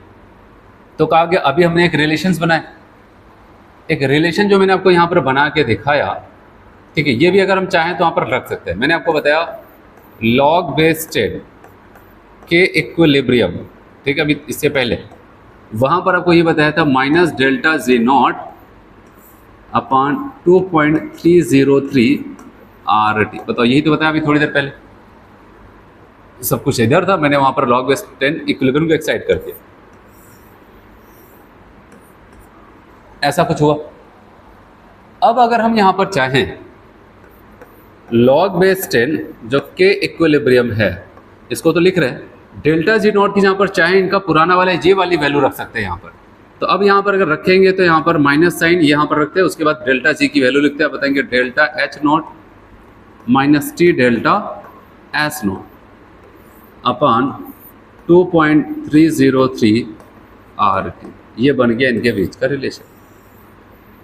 अगर कभी ऐसा न्यूमेरिकल सम से पूछा जाए, कहा जाए लॉग बेस 10 के या फिर केवल के ही पूछ लिया जाए और वहाँ पर क्वेश्चन डेल्टा जी ना दे और डेल्टा जी की जहाँ पर वो उसका डेल्टा एच दे दे, डेल्टा एच को हम कहते हैं स्टैंडर्ड एंथैल्पी चेंज, जिसको नॉर्मल भाषा में हीट चेंज कह देते हैं, और डेल्टा एस को हम कहते हैं यहाँ पर स्टैंडर्ड एंट्रोपी चेंज, ठीक है। इनके बारे में डिटेल में हम थर्मो वाले चैप्टर में अच्छे से पढ़ेंगे, ठीक है। ये standard enthalpy change, standard entropy change है। कल को किसी रिएक्शंस के लिए, किसी क्वेश्चंस के लिए आपको वहाँ पर दे दिया जाए इनकी वैल्यू और आपसे पूछा जाए मुझे के इक्विलिब्रियम की वैल्यू या फिर लॉग बेस 10 के इक्विलिब्रियम की वैल्यू बताओ, तो हम कैसे बता सकते हैं? ये फॉर्मूला हमारे सामने है, हम इसमें वैल्यू को पुट करके आसानी से बता सकते हैं। आ समझ में? तो ये फॉर्मूला भी काफ़ी इंपॉर्टेंट है, इंजीनियरिंग में इसके क्वेश्चन पूछा गया था। तो वही चीज़ है, अब यहाँ पर जो साइड में आपको लिखा गया वही कह रहा है कि हम ये जानते थे, अभी एक फॉर्मूला पढ़ के आ रहे हैं, कह रहे भाई एक चीज़ और सीख लो। क्या कह रहे? आगे चल के चैप्टर में आपको मिलेगा डेल्टा जी बराबर डेल्टा जी नॉट बराबर delta H not minus T delta S not. तो कहा गया अगर डेल्टा जी जहाँ पर था, ठीक है, वहाँ पर अगर लिखना चाहे हम क्या लिख सकते हैं? डेल्टा जी की जहाँ पर, इनकी जहाँ पर delta H minus T delta S not equal क्या हो जाएगा? Minus 2.303 R T log base 10 के इक्विलिब्रियम, ऐसा कुछ होगा, ठीक है। फिर वहाँ पर मैंने आपको कहा लॉग बेस 10 के इक्विलिब्रियम को यहाँ पर रोको, इन सबको क्या करते हैं? इधर भेज दो, इनके नीचे जाकर डिवाइड होंगे और आपका फॉर्मूला ये बन के तैयार। ये माइनस जो मैंने यहाँ पर नीचे लिख दिया, आप चाहे इसको नीचे लिखो चाहे यहाँ पर आप ऊपर लिख सकते हो, ठीक है, कहीं पर भी आप इसको लिख सकते हो, यहाँ पर काट करके ऊपर, ऐसा कुछ हो जाता है। वही मैंने यहाँ पर लिख करके दिखाया, आया समझ में? चलो एक क्वेश्चन करो, ये इंजीनियरिंग में पूछा हुआ क्वेश्चन था। आपसे पूछा गया था वैल्यू ऑफ लॉग बेस 10 के फॉर अ रिएक्शन ए से बी। आपको बताना है एक रिएक्शन ए से बी में जा रहा है, उसके लिए लॉग बेस 10 के की वैल्यू क्या हो जाएगी, ये पूछा जा रहा है। लॉग बेस 10 के इक्विलिब्रियम की वैल्यू क्या होगी? एक रिवर्सिबल रिएक्शन देकर के छोड़ दे। कह रहे अगर उस रिएक्शंस में डेल्टा एच की वैल्यू कितनी आ रही है? 54.07 किलो जूल पर मोल, और डेल्टा एस की वैल्यू जो आ रही है यहाँ पर 10 जूल पर केल्विन पर मोल, आर की वैल्यू 8.3 समथिंग, और फिर लास्ट में कह रहे हैं कि 2.303, 8.314, 298, इन सबको अगर मल्टीप्लाई करते हैं तो 5705 आ जाता है। तो बताओ अब यहाँ पर हम क्या करें, कैसे इसको सॉल्व करें? जब इसको सॉल्व करते तो हमारे पास एक फॉर्मूला याद आता, भाई अभी हमने यहाँ पर पढ़ा है लॉग बेस 10 के इक्विलिब्रियम। ऐसा नहीं कि आप रटेंगे, आप चाहें तो फॉर्मूला खुद डिराइव कर सकते हैं, बस आपको कुछ कन्वर्जन पता होना चाहिए डेल्टा जी की जहाँ पर हम क्या लिख सकते हैं। तो अब बताओगे यहाँ पर हमने जो पढ़ा है, यहाँ पर यही पढ़ा है delta H not minus T delta S not, ठीक है, यहाँ पर माइनस साइन आ गया, और अपान मैंने बताया 2.303 आर टी। चलिए वैल्यू को रखना है यहाँ पर। एक बात मैं आपको बताऊँ, यहाँ पर आर की जो यूनिट है वो किसके साथ दिया गया? जूल के साथ है, ठीक है। तो यहाँ पर 314, यहाँ पर 1 मिसिंग है, 314 है, और उसके बाद क्या हो जाता है? यहाँ पर आप देखिए जूल के साथ है, और डेल्टा एस की वैल्यू किसमें है? ये भी जूल के साथ है, लेकिन डेल्टा एच भाई साहब की वैल्यू इसने किस में दे दिया, किलो जूल। और आपको पता है जब एनर्जी के टर्म्स वहाँ पर चल रहे हैं तो सेम यूनिट के साथ सभी चीज़ों को रखना पड़ेगा ना, ऐसा नहीं कहीं पर किलो जूल, कहीं पर जूल, कहीं पर कैलोरी, ऐसा रख दिया तो थोड़ी सॉल्व हो पाएगा क्वेश्चन। तो अब यहाँ पर क्या करना है हमें, देखो उनकी वैल्यू को बना करके रखना है। अब याद रखना, अगर ये वैल्यू डेल्टा एच की वैल्यू यहाँ पर मैं लिख रहा हूँ -54.07 किलो जूल है, तो जब हम इसमें 1000 से मल्टीप्लाई करेंगे ये अब क्या हो जाएगा, -54070 इतना जूल हो जाएगा। तो यही वैल्यू यहाँ पर हमें रखना पड़ेगा। देखना ये माइनस है, मैं पहले वाला मैं यहाँ पर पहले लिख देता हूँ, फिर डेल्टा एच वाला यहाँ पर अंदर -54070, फिर यहाँ पर माइनस टी की वैल्यू, टेम्परेचर वहाँ पर मेंशन नहीं किया गया, लेकिन यहाँ पर उन्होंने एक कैलकुलेशन दे दिया कि जिससे कि आपको चीज़ें आसान हो। वहाँ पर 298 लिखा गया, मतलब इसका मतलब वो टेम्परेचर ही होगा। तो अब बताओ यहाँ पर 298 यहाँ पर केल्विन ऐसे। फिर डेल्टा एस की वैल्यू आपको पता कितना दिया गया, जूल के साथ 10 ये लिख दिया, और अपान यहाँ पर आप बताओगे 2.303, आर की वैल्यू कितनी है हमारी यहाँ पर 8.314, उसके बाद टी की वैल्यू फिर से 298। चलिए अब यहाँ पर और आगे इसको सॉल्व करते हैं। लॉग बेस 10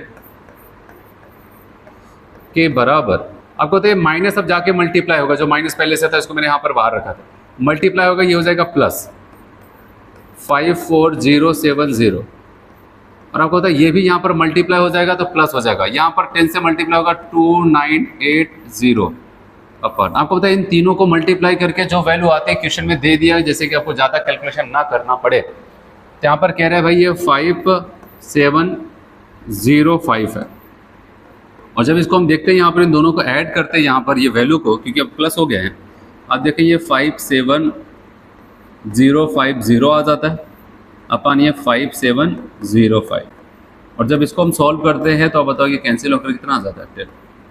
तो कहने का मतलब यहाँ पर आंसर आ गया लॉग बेस 10 के इक्विलिब्रियम की जो वैल्यू बताई गई है वो कितनी आ रही है 10। तो यहाँ पर कौन सा ऑप्शन, फर्स्ट वाले ऑप्शन को टिक करना। तो इस टाइप के क्वेश्चन आपसे पूछे जा सकते हैं जो आपको ध्यान देना है। कहने का मतलब वहाँ पर क्या दिया, डेल्टा एच ना दे करके उसने डेल्टा जी ना दे करके डेल्टा एच और डेल्टा एस की इंफॉर्मेशन दे करके आपसे बोला कि अब लॉग बेस 10 के इक्विलिब्रियम की वैल्यू निकाल सकते हो। तो हमने कहा ठीक है, कितना हम सीख चुके हैं कि जहाँ पर डेल्टा जी लिखना चाहिए था वहाँ पर हम लिख सकते हैं delta H minus T delta S, और उसी को वैल्यू को रख करके हमने कैलकुलेट किया। यूनिट पे हमेशा हर कोई ध्यान देगा। होता क्या है कि ज़्यादातर जब भी इस टाइप के क्वेश्चन यहाँ पर फिर थर्मो में आपको मिलता है जहाँ पर डेल्टा एच और डेल्टा एस की बात है, तो ज़्यादातर क्वेश्चन में डेल्टा एच को किलो जूल में लिखना पसंद करते हैं और डेल्टा एस को जूल में लिखते हैं। तो कभी ऐसी गलती ना हो कि हमने वहाँ पर उसके यूनिट को सही से कन्वर्ट नहीं किया और रख दिया, क्योंकि आप प्रैक्टिस भी करेंगे क्वेश्चन को, ज़्यादातर क्वेश्चन आपको ऐसा ही मिलता है। तो इसलिए कभी ऐसा क्वेश्चन आए तो यूनिट पे ज़रूर ध्यान देना, उसके बाद जो भी यूनिट के साथ आपको सारी चीज़ें वहाँ पर दी गई उसमें सबको कन्वर्ट करके सॉल्व करना। तो चलिए अब आगे देखते हैं। यहाँ पर हो गया इतना। चलिए तो सिंपल सा क्वेश्चन यहाँ पर नीट में पूछा गया था। ये क्वेश्चन बताइए, विच of the following statement is correct for a reversible process in a state of equilibrium. ठीक है, एक रिवर्सिबल प्रोसेस लिए कौन सा रिलेशन सही है देखना है। सब कुछ मिलता जुलता होकर जल्दबाजी करेंगे ये गलत है, क्योंकि ये डेल्टा जी है। इक्विलिब्रियम रिवर्सिबल प्रोसेस के लिए इक्विलिब्रियम पे अब ये जीरो हो जाता है, ये गलत। अच्छा ये वाले पे आते हैं, सब कुछ तो ठीक है लेकिन यहाँ पर माइनस नहीं लगाया था इसकी वजह से गलत। यहाँ पर माइनस लगाए हैं लेकिन यहाँ पर नॉट नहीं लगा था इसकी वजह से गलत। तो इसमें सबसे सही ऑप्शन कौन है यहाँ पर, बी वाला डेल्टा जी नॉट बराबर -2.303 RAT लॉग बेस 10 के इक्विलिब्रियम। तो आपका ये ऑप्शन। इसीलिए जल्दबाजी नहीं करना है। एक पल के लिए आपको लगता है सब कुछ एक ही जैसा है, लेकिन जब ध्यान से देखेंगे तो कहीं पर नॉट हटा था इसका जीरो वाला यहाँ पर टर्म, कहीं पर माइनस हटा था, ये सारी चीज़ें।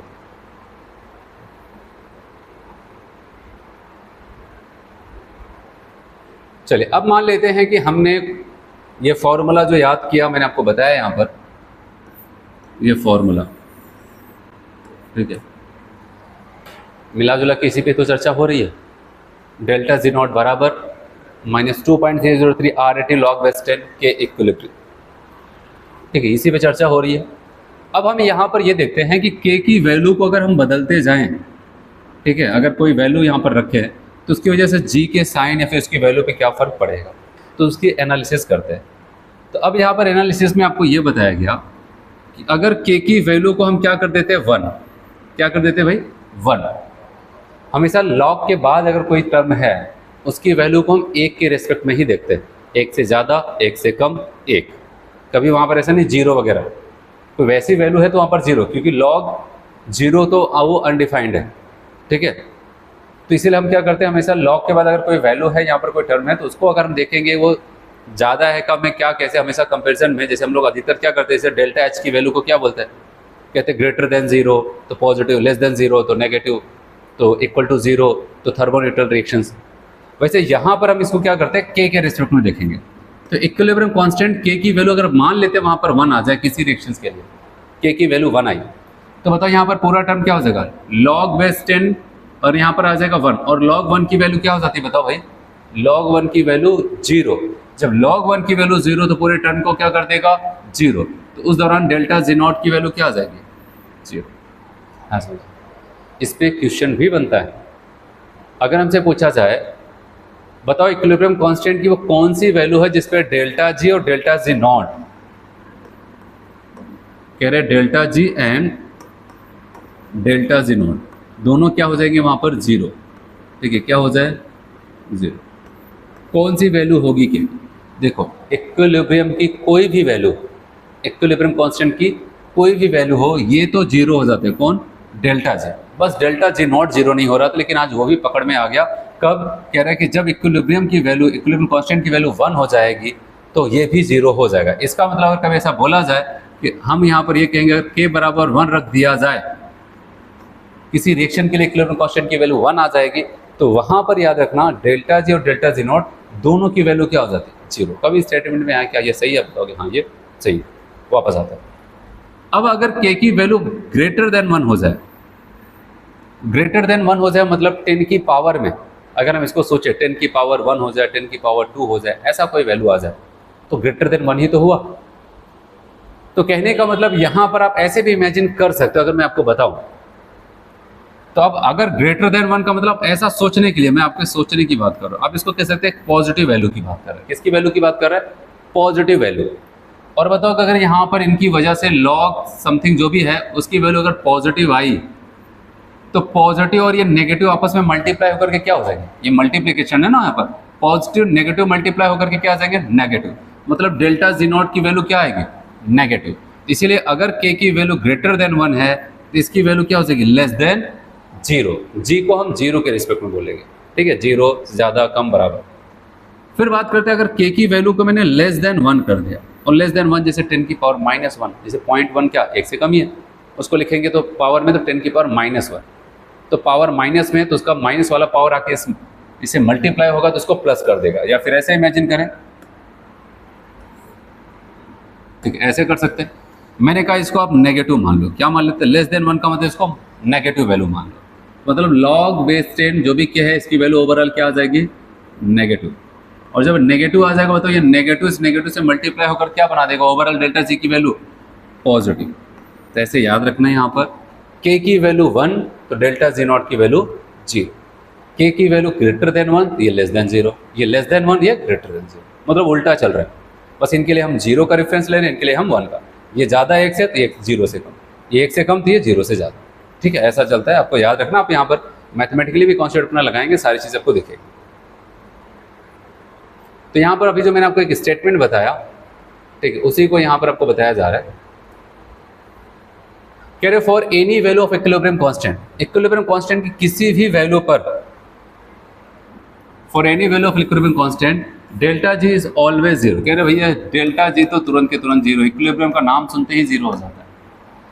लेकिन एक ऐसा था जो जल्दी 0 नहीं हो रहा था, वो कौन था, अब कह रहे हैं कि if K equal to 1 in such condition both delta G और कौन delta G not comes out to be 0, वो 0 हो जाता है, ठीक है।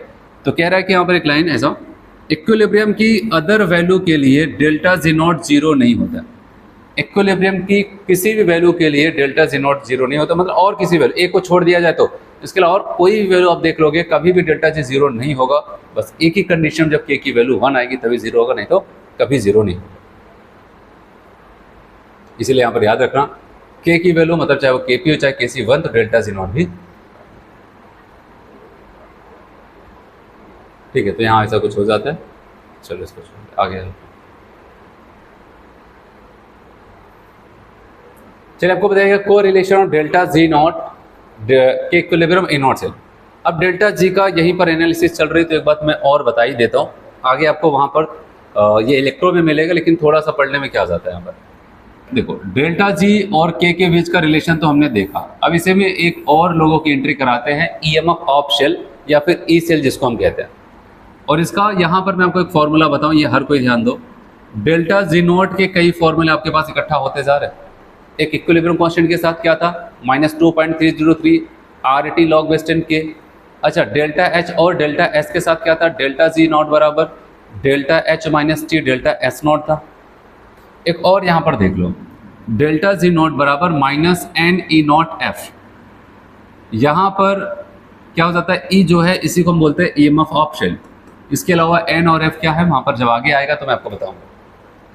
और यहाँ पर अभी जो फॉर्मूला हम पढ़ के आए हैं, जो मेन जिसपे न जाने क्या क्या डिस्कशन चल रहा है, आप देख रहे हैं यहाँ पर ये वाला।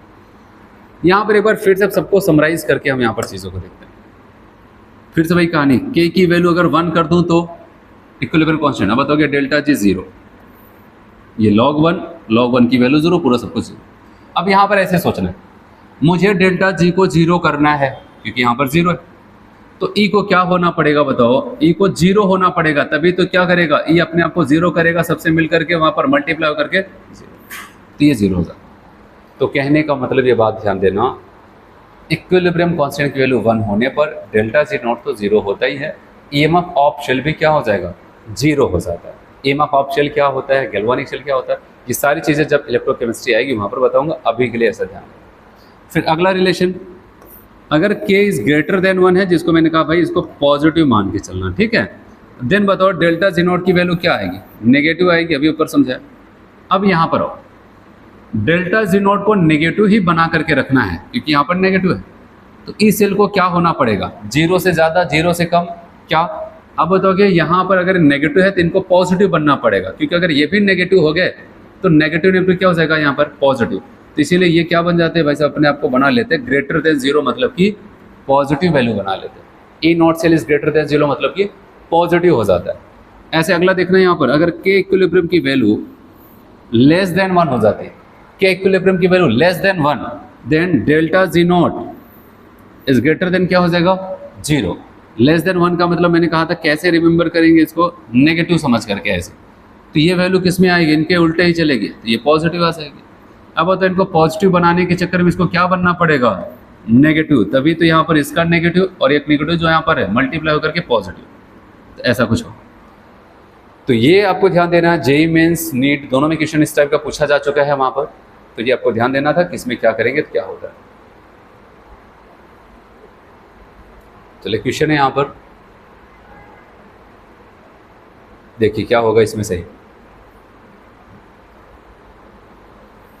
देखो, if E cell for a given reaction is negative, which one of the following gives the correct relationship for the value of delta G naught and K?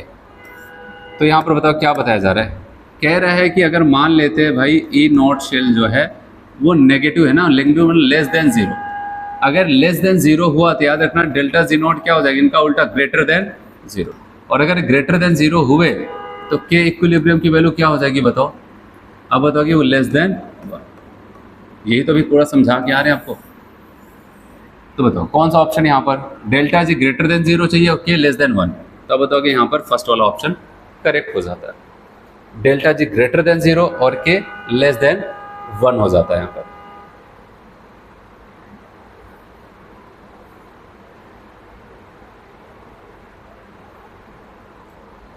चलिए यहाँ पर देखते हैं, नीट 2023 का पूछा हुआ क्वेश्चन है ये, the equilibrium concentration of the species in the reaction A + B C + D 2, 3, 10 and 6 मोल पर लीटर रेस्पेक्टिवली।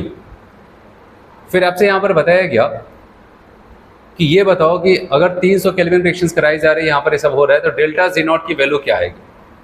तो देखो डेल्टा जी नॉट आपसे पूछा जा रहा है, मैंने कहा कि ध्यान रखना फॉर्मूला आपको लिखना है क्या, डेल्टा जी नॉट बराबर माइनस 2.303, ठीक है, आर टी लॉग बेस 10 के।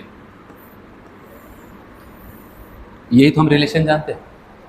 अब बताओ इनके लिए आपको कंसंट्रेशन दिया है कहाँ पर, इक्विलिब्रियम पर, इक्विलिब्रियम कंसंट्रेशन दिया है, तो हम यहाँ पर अब क्या निकालेंगे के,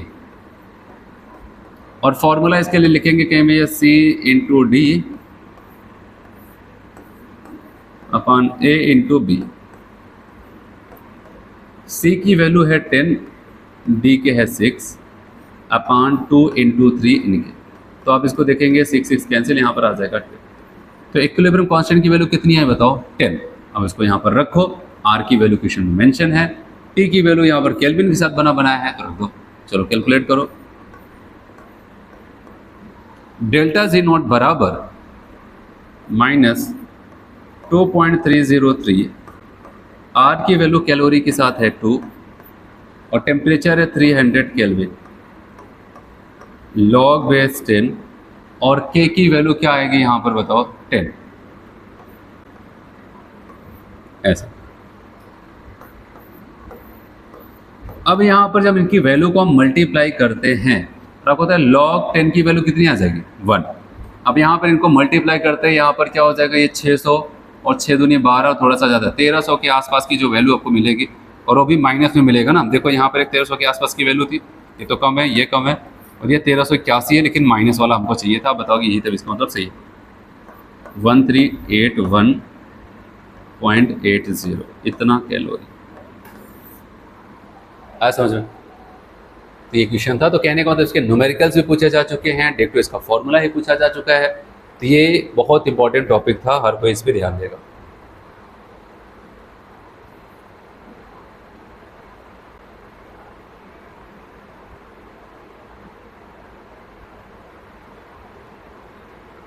चलो यहाँ पर एक ग्राफ बताया गया, तो ग्राफ मैं आपको यहाँ पर समझाता हूँ, कैसे ग्राफ बनाते हैं उसको देखते हैं।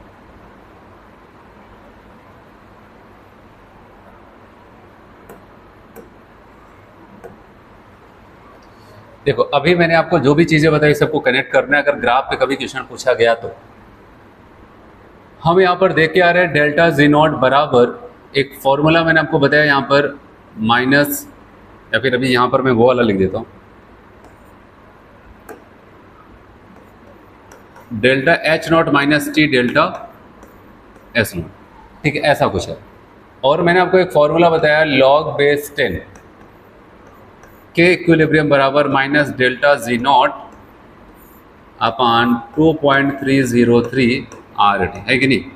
अब हम क्या करने वाले आपको बताया, लॉग बेस 10 के बराबर, अब डेल्टा जी नॉट की यहाँ पर क्या रखते हैं माइनस, यहाँ पर delta H not minus T delta S not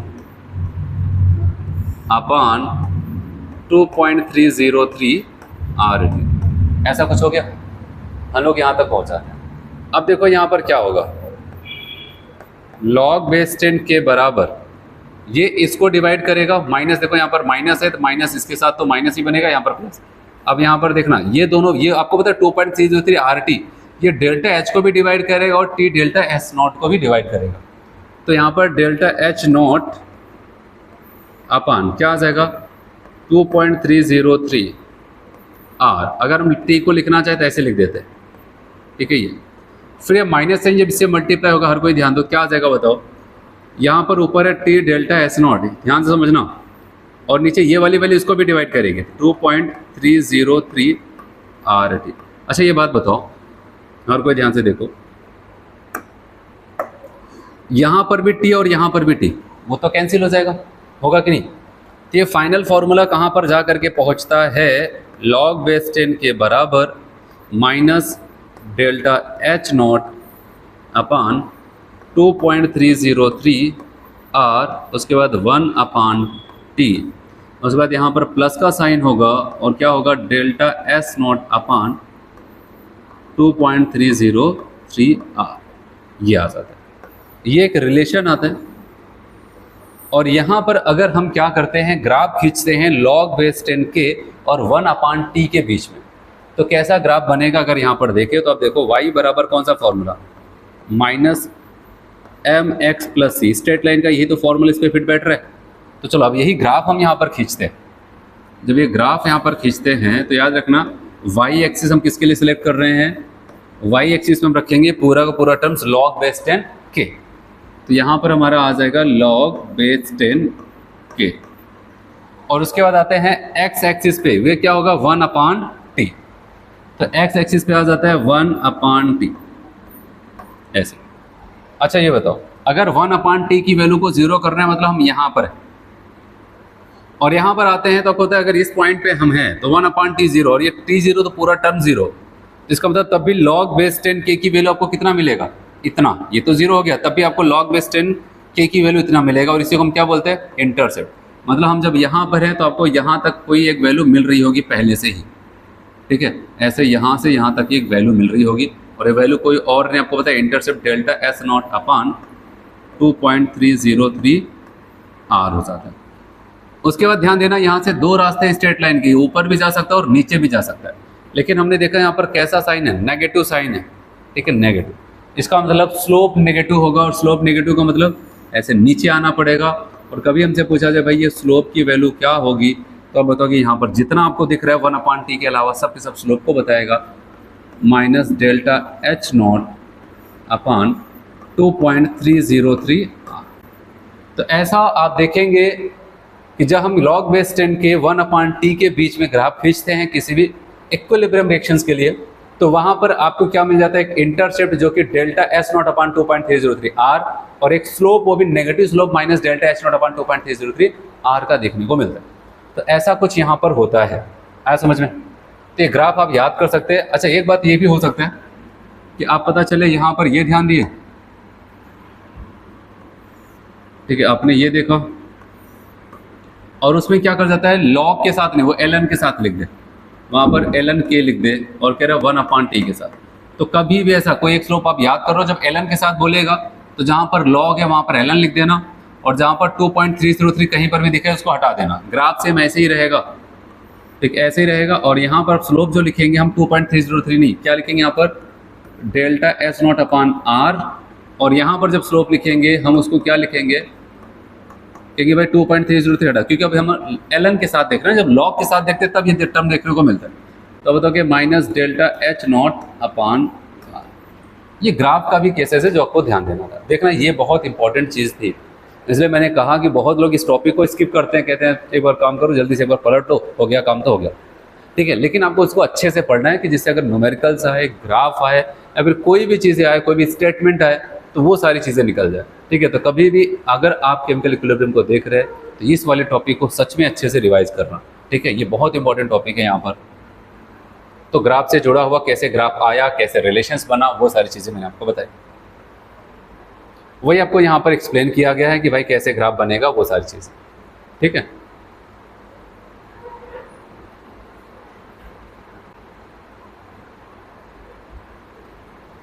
चलो अब मैं आपको यहाँ पर कुछ टॉपिक और, यहाँ पर ये तो हो गया, अगला यहाँ पर मैं हिस्सा बता रहा हूँ, टाइप ऑफ इक्विलिब्रियम की बात करता हूँ। और जब टाइप ऑफ इक्विलिब्रियम की बात चल रही है यहाँ पर, याद रखना टाइप ऑफ इक्विलिब्रियम में, ये तो वैसे शुरू में ही पढ़ाया जाता है लेकिन बहुत ज़्यादा इंपॉर्टेंट है नहीं, तो बस ऐसा मैं आपको बता देता हूँ, सिंपल सा। कह रहा है दो टाइप्स का होता है, वो भी उसके फिजिकल स्टेट को देख करके। एक होता है होमोजीनियस इक्विलिब्रियम, एक होता है हेट्रोजीनियस। होमो का मतलब सिमिलरिटीज की बात करते हैं, कुछ तो यहाँ पर सेम की बात करता है। क्या कह रहे, all reactant and product must be in same phase. कह रहे जब सभी रिएक्टेंट और सभी प्रोडक्ट सेम फिजिकल स्टेट में होंगे तब अगर ऐसा कोई इक्विलिब्रियम बनता है तो उसको हम एक नाम और दे सकते हैं कि भाई इसको एक काम करो, होमोजीनस इक्विलिब्रियम कह दो। तो भाई यहाँ पर बताया कि जैसे N2 गैस है, H2 गैस है और यहाँ पर अमोनिया गैस बन रहा है, ये जब इक्विलिब्रियम बनाएंगे तो इसको हम कह सकते हैं ये होमोजीनस इक्विलिब्रियम का एग्जाम्पल है। ऐसे अगर हेट्रो है तो बताओ इसका जस्ट डिफरेंट। अगर रिएक्टेंट और प्रोडक्ट में किसी की भी फिजिकल स्टेट अलग हो गई तो आप बताओ कि उसको उठा कर कहाँ पर रख देते हैं, हेट्रोजीनस इक्विलिब्रियम में रख देते हैं। जैसे बताया कि all reactant and product are not in a same phase. जैसे इसको देखो, इस वाले रिएक्शंस में कैल्शियम कार्बोनेट कैसा है, सॉलिड, कैल्शियम ऑक्साइड कैसा है, सॉलिड। जबकि कार्बन डाइऑक्साइड क्या है, गैस। बताओ, ये गैस निकल गया और ये दोनों लोग क्या है, सॉलिड। फिजिकल स्टेट सबकी सेम नहीं है, तो हेट्रोजीनस। NH4HS सॉलिड, ठीक है। अमोनिया क्या है, गैस। H2S क्या है, गैस। ये देखो अलग है, ये दोनों अलग है। तो बताओ कि यहाँ पर क्या आ जाएगा, हेट्रोजीनस इक्विलिब्रियम। अब आते हैं यहाँ पर हम लोग, देखो अभी हम लोग वो वाला टॉपिक नहीं कवर किए जिसपे न्यूमेरिकल्स आता है, ठीक है। केसी और केपी को कैलकुलेट करने का कहता है, शुरू में इतना इसका मोल लेकर के चले थे, 40% टूटा है, ये हुआ है, वो हुआ, वो मैं आपको बाद में वहाँ पर कराऊंगा। लेकिन अभी वहाँ पर उसी चीज़ों के लिए अब कुछ चीज़ें मैं इकट्ठा करके आपको बता रहा हूँ जो आगे यूज़ हो। चलो यहाँ पर एक टर्म और सीखते हैं हम लोग, नाम है उसका डिग्री ऑफ डिसोसिएशन, जिसको हम अल्फा या फिर एक्स से दिखा सकते हैं। डिग्री ऑफ डिसोसिएशन एक सिंपल सा मतलब है, डिग्री ऑफ डिसोसिएशन हमें किस चीज़ का नॉलेज देगा, क्या इन्फॉर्मेशन देगा। तो यहाँ पर ये कहता है कि भाई कोई भी हमारा रिएक्टेंट अगर टूट रहा है तो कितना टूट रहा है, ठीक है। बस उसी चीज़ की जानकारी देने का काम डिग्री ऑफ डिसोसिएशन करेगा, इसलिए हम इसको पढ़ते हैं यहाँ पर। तो डिग्री ऑफ डिसोसिएशन के लिए आपको यहाँ पर ये कहता है कि कोई भी सब्सटेंस होगा, सिंपल सा फॉर्मूला, कितना टूटा है अपान कितना था, कितना टूटा अपान कितना था। तो यहाँ पर आपको यही कहता है कि डिग्री ऑफ डिसोसिएशन अल्फा, ठीक है, इक्वल टू हो जाएगा डिसोसिएटेड मोल अपान इनिशियल मोल। भाई कितना टूटा है अपान कितना था। जैसे मान लेते 100 था, कितना था, 100 था, और टूटा केवल 20 है, तो अब बताओ कि क्या हो जाएगा, 20 अपान 100 करेंगे, कितना आ जाएगा, पॉइंट। 100 था, टूटा 50 है, तो 50/100 कर देंगे, कितना आ जाएगा, 0.5। और अगर इस हिसाब से है तो अच्छा बताओ, अगर मैंने 100 लिया और टूट गया 100 के 100, तो ऊपर जितने टूटे हैं उनको रखना है। आप बताओगे कितने टूटे, 100, एक काम करो यहाँ पर 100 लिखो, कितना था ये भी लिखो 100, तो इसका मतलब जितने थे सबके सब टूट गया, 100/100 कितना आ जाएगा, 1। इसलिए याद रखना अल्फा की वैल्यू मैक्सिमम से मैक्सिमम जो आती है वो कितनी आती है, 1 आती है। तो यहाँ पर आपको ये बताया गया इफ अल्फा इज, अगर कभी ऐसा क्वेश्चन हम देखते हैं वहाँ पर कोई भी वैल्यू निकालते हैं कि लगभग 1 आ जाए, इसका मतलब क्या हो जाएगा बताओगे, रिएक्टेंट ऑलमोस्ट कंप्लीटली डिसोसिएटेड। इसका मतलब वो बता रहा है कि पूरा का पूरा रिएक्टेंट पूरा का पूरा टूट चुका है कि नहीं। यही तो बताना चाहता है, क्योंकि आपको पता है 1 कब आएगा, जब ऊपर वाली वैल्यू और नीचे वाली वैल्यू सेम होगी। और ऊपर कहता है कितना टूटा ये बताओ, नीचे कहता है जितना था वो बताओ। अगर 100 थे, नीचे 100 लिख दिया, कितना टूटा पता चला 100 के 100 टूट गया, तो ऊपर टूटने वाले फिर से 100 हो जाएंगे, तो 100 आ जाएगा। लेकिन अब अगर वहाँ पर 1 से कम आ जाए, लेस देन 1, तो इसका मतलब क्या हो जाएगा कि वहाँ पर पुअर डिसोसिएशन, मतलब बहुत कम टूटा है। जैसे अभी मैंने कहा भाई 100 लेके चले 20 टूटा, तो कितनी वैल्यू आई, 0.2, तो 0.2 1 से कम ही तो हुआ। तो इसका मतलब वहाँ पर अच्छा थोड़ी नहीं टूटा भाई, 100 लेके चले केवल 20 टूटे, इसको अच्छा टूटना थोड़ी नहीं कहेंगे। तो इसका मतलब कहेंगे वहाँ पर भाई पुअर डिसोसिएशन हुआ। और अगर ऐसा कुछ हो जाए, if dissociation is very poor, अगर वहाँ पर डिसोसिएशन बहुत ही ज़्यादा पुअर है, मतलब वेरी वीक वहाँ पर हुआ है, मतलब अल्फा इज लेस देन 1। जैसे कि अगर मैं कह दूँ हम 100 लेकर के चले और टूटा केवल 0.1, तो 0.1 अपान 100 करते हैं, कितना आ जाएगा, 10 की पावर -3, तो अल्फा की वैल्यू कितना आ जाएगा, 0.001, जो कि 1 की तुलना में बहुत कम है। तो आप बताओगे इसका मतलब अगर कभी ऐसा आ जाए alpha is less than 1, in that case आपको पता है 1 + अल्फा = 1 और 1 - अल्फा = 1। तो उस कंडीशन में अगर एक में अल्फा को हम जोड़े या फिर एक में से अल्फा को घटाए, याद रखना हमेशा क्या आ जाएगा, हम उसको 1 ही मान लेते हैं। इसलिए कहा जाता है जब एक बड़ी वैल्यू में से किसी छोटी वैल्यू को आप जोड़ो या फिर घटाओ, हमेशा आप वही बड़ी वैल्यू को लिख देते हो। जैसे मान लेते ये 1 था और इसकी वैल्यू 0.001 था, तो बताओ 1 + 0.001 करेंगे तो कितना आ जाएगा, 1.001। तो 1.001 लिखने से अच्छा हम 1 ही लिख दें ना। ऐसे बता रहे हैं अगर एक में से हम क्या करते हैं 0.001 को घटा दे तो कितना 0.999 ऐसे आएगा। 0.999 लिखने से अच्छा हम क्या लिखते हैं, वहाँ पर 1 लिखते हैं। तो इसलिए यहाँ पर ये ट्रिक यूज़ किया जाता है। आप यहाँ पर कॉन्सेप्ट आप बताओगे, आगे न्यूमेरिकल्स में सब यूज़ होगा। अब यहाँ पर एक छोटा सा टॉपिक और देख लेते हैं हम लोग। यहाँ पर एक टर्म आता है डिग्री ऑफ डिसोसिएशन और उसका रिलेशन वेपर डेंसिटी के साथ रिलेशन। कह रहे हैं रिलेशन बिटवीन वेपर डेंसिटी किसके साथ, vapour density and degree of dissociation alpha. Vapour density और डिग्री ऑफ डिसोसिएशन अल्फा के साथ क्या रिलेशन होगा अगर हम देखें। कह रहे हैं डिग्री ऑफ डिसोसिएशन और वेपर डेंसिटी के साथ। तो एक फॉर्मूला याद रखना, अल्फा बराबर, ये डिग्री ऑफ डिसोसिएशन को बता रहा है, बराबर D capital D minus small D upon N minus one into small D. तो याद रहे यहाँ पर जो कैपिटल डी है ये भी वेपर डेंसिटी बता रहा है, स्मॉल डी भी वेपर डेंसिटी बता रहा है, और एन जो है वो बता रहे हैं कि एक मोल से कितने गैसियस मोल बने हैं। ठीक है, एक मोल रिएक्टेंट से कितने गैसियस प्रोडक्ट बने हैं, प्रोडक्ट के कितने गैसियस मोल बने हैं, तो वो चीज़ है। लेकिन यहाँ पर जो कैपिटल डी है याद रखना, वेपर डेंसिटी बिफोर डिसोसिएशन, मतलब हमारा कोई कंपाउंड है जब अभी टूटा नहीं है तब उसकी वेपर डेंसिटी कितनी है वो कैपिटल डी बताएगा, और स्मॉल डी क्या बताएगा, वेपर डेंसिटी आफ्टर डिसोसिएशन। अब टूट चुका है, अब टूटने के बाद क्या उसकी डेंसिटी होगी वो ये बताएगा। और स्मॉल एन जो यहाँ पर है वो यहाँ पर देखो नीचे लिखा है, number of moles of gaseous product produced by 1 mole of the reactant. अभी इसके बारे में आपको बताता हूँ वहाँ पर कैसे इसको कैलकुलेट करेंगे। अगर कोई कंपाउंड 1 मोल हो, उसकी वजह से जितने गैसियस मोल बने हैं प्रोडक्ट, वही इसका एन कहलाता है। जैसे अभी के अभी एग्जांपल में बता देता हूँ, मानते हैं N2O4 है ना, ठीक है ये, और ये टूट करके 2NO2 बना देता है। अब इनके लिए अगर n की वैल्यू निकालेंगे तो n की वैल्यू ये हो जाता है कोई एक सब्सटेंस कितना मोल हो, 1 मोल। मोल कैसे देखते हैं, यहाँ पर इसके आगे के नंबर कुछ नहीं लिखा है, इसका मतलब 1 है। उसके 1 मोल से जितने गैसियस मोल बनते हैं, बताओ यहाँ पर कितने मोल बने गैसियस, 2। अब बताओ कि यहाँ पर 2 मोल बना है गैसियस, तो इसके लिए n की वैल्यू कितनी हो जाएगी, 2। तो 1 मोल से जितने मोल बने, कल को 3 बनता तो 3, 4 बनते हैं तो 4, बस गैसियस वाले होने चाहिए, उसी को काउंट किया जाता है। तो ऐसा कुछ होता है। तो फिर से बताओ, आपने क्या देखा, अल्फा बराबर capital D minus small D upon N minus one into small D, ऐसा हो जाता है। टूटने से पहले की डेंसिटी, टूटने के बाद की वेपर डेंसिटी, फिर से स्मॉल डी आता है n माइनस वन। अच्छा, एक बात मैं आपको वहाँ पर मोल कॉन्सेप्ट से ही बताता चला आ रहा हूँ कि वेपर डेंसिटी और मॉलिक्यूलर वेट के बीच में क्या रिलेशन है। अगर कभी हमें वेपर डेंसिटी की ज़रूरत हो और हमें मॉलिक्यूलर वेट पता हो, तो मॉलिक्यूलर वेट को 2 से डिवाइड कर दो तब वेपर डेंसिटी आ जाएगा।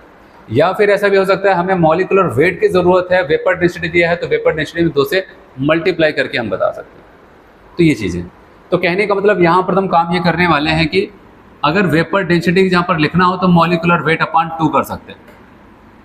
तो हम यहाँ पर डी की जहाँ पर भी मॉलिक्यूलर वेट अपान 2, यहाँ पर भी मॉलिक्यूलर वेट अपान 2, यहाँ पर भी मॉलिक्यूलर वेट अपान 2, तो हमारा एक फॉर्मूला और बन जाता है जो मॉलिक्यूलर वेट के साथ बनता है। वो क्या हो जाता है, अल्फा बराबर capital M minus small M upon N minus one into small M. तो कैपिटल एम यहाँ पर कैलकुलेटेड मॉलिक्यूलर वेट है, और स्मॉल एम यहाँ पर गलत लिखा गया, इसको करेक्ट करना है। और ये हमारा यहाँ पर स्मॉल एम क्या है, ठीक है, ऑब्जर्व्ड मॉलिक्यूलर वेट, जिसको हम एक्सपेरिमेंटल मॉलिक्यूलर वेट भी कहते हैं। ये क्वेश्चन में आपको देता है। कैलकुलेटेड हम खुद कैलकुलेट करते हैं, जैसे कार्बन डाइऑक्साइड का हम खुद कैलकुलेट करते हैं 44 होता है, ठीक है, वाटर का हम खुद कैलकुलेट करते हैं 18 होता है। वैसे capital M calculated molecular weight और स्मॉल एम अब बताओ कि क्वेश्चन में देगा, मतलब कि वो ऑब्जर्व्ड या फिर जिसको हम एक्सपेरिमेंटल मॉलिक्यूलर वेट कहते हैं, तो ये यहाँ पर किया जाता है। तो है समझ में। तो डिग्री ऑफ डिसोसिएशन और वेपर डेंसिटी के बीच में क्या रिलेशन, तो capital D minus small D upon N minus one into small D आ जाता है। तो यहाँ पर अब आपको यही करना है कि कैपिटल डी क्या होता है, स्मॉल डी समझना है। फिर इसी फॉर्मूले को हमने मॉलिक्यूलर वेट के साथ कन्वर्ट किया, तो ये भी फॉर्मूला यहाँ पर अल्फा बराबर फिर से capital M minus small M upon N minus one into small M आ जाता है, ऐसा कुछ। और यहाँ पर रख करके अगर न्यूमेरिकल्स आता तो हम बता सकते हैं। अब मैं थोड़ा सा ये फॉर्मूला याद रखना, अभी मैं न्यूमेरिकल्स कराऊंगा इसका।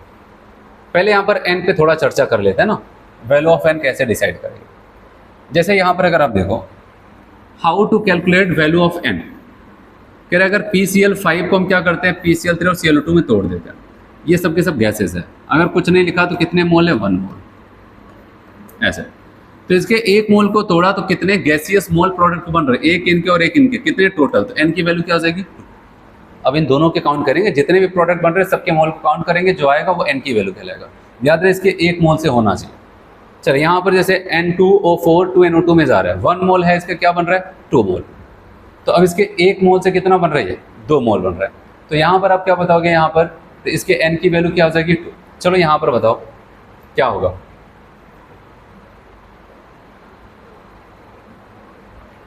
कह रहे हैं कि अमोनिया है, ये गैसेस फॉर्म में किस में कन्वर्ट हो जाता है, N2 + 3H2 में जा रहा है, ठीक है। ऐसा कुछ वहाँ पर हो जाता है। इसके 2 मोल से यहाँ पर क्या बन रहा है, 1 मोल नाइट्रोजन 3 मोल हाइड्रोजन बन रहा है। अब अगर हम बात करते हैं 2 मोल से ये 4 मोल बन रहा है, तो क्या इसके n की वैल्यू 4 कह दी जाए? बताओ, ऐसा आप बताओगे नहीं, ये गलत, 4 नहीं कहेंगे उसको, ठीक है। उसको हम क्या कहते हैं वहाँ पर, ध्यान दो।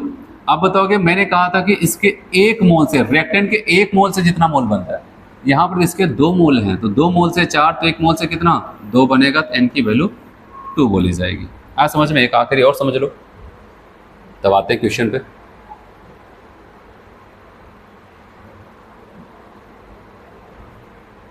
NH4Cl है जो कि सॉलिड फॉर्म में, ये अमोनिया गैस और H2S गैस को HCl गैस बना रहा है, तो इसका कितना मोल, 1 मोल, और प्रोडक्ट में कितने मोल बन रहे हैं गैसियस, 2, तो n की वैल्यू 2 हो जाती है। चलिए यहाँ पर क्वेश्चन बताइए 34।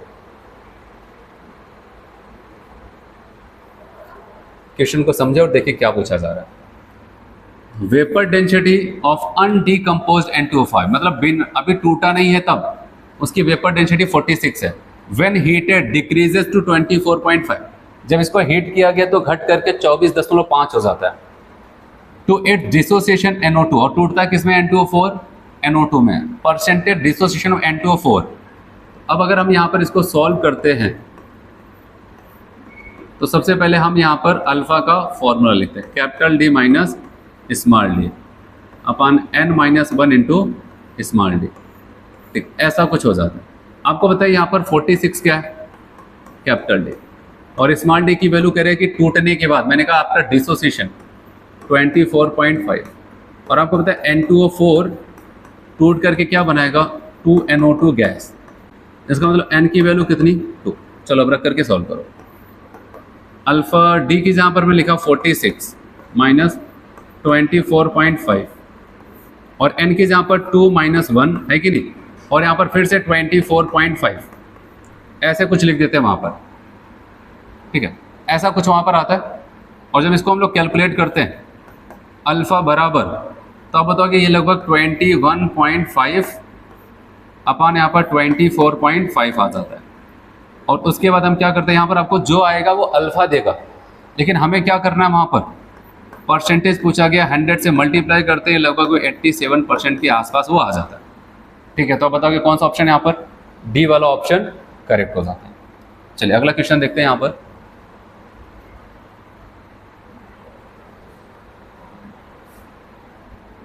इक्विलिब्रियम पे करें, N2O4 NO2 में जा रहे हैं वहाँ पर, और आपको इसमें बताया गया कि observed molecular weight, observed molecular weight का मतलब आपको यहाँ पर स्मॉल m की वैल्यू दे दिया गया, 80 है। कह रहा है कि अल्फा परसेंटेज के साथ आप बताओ।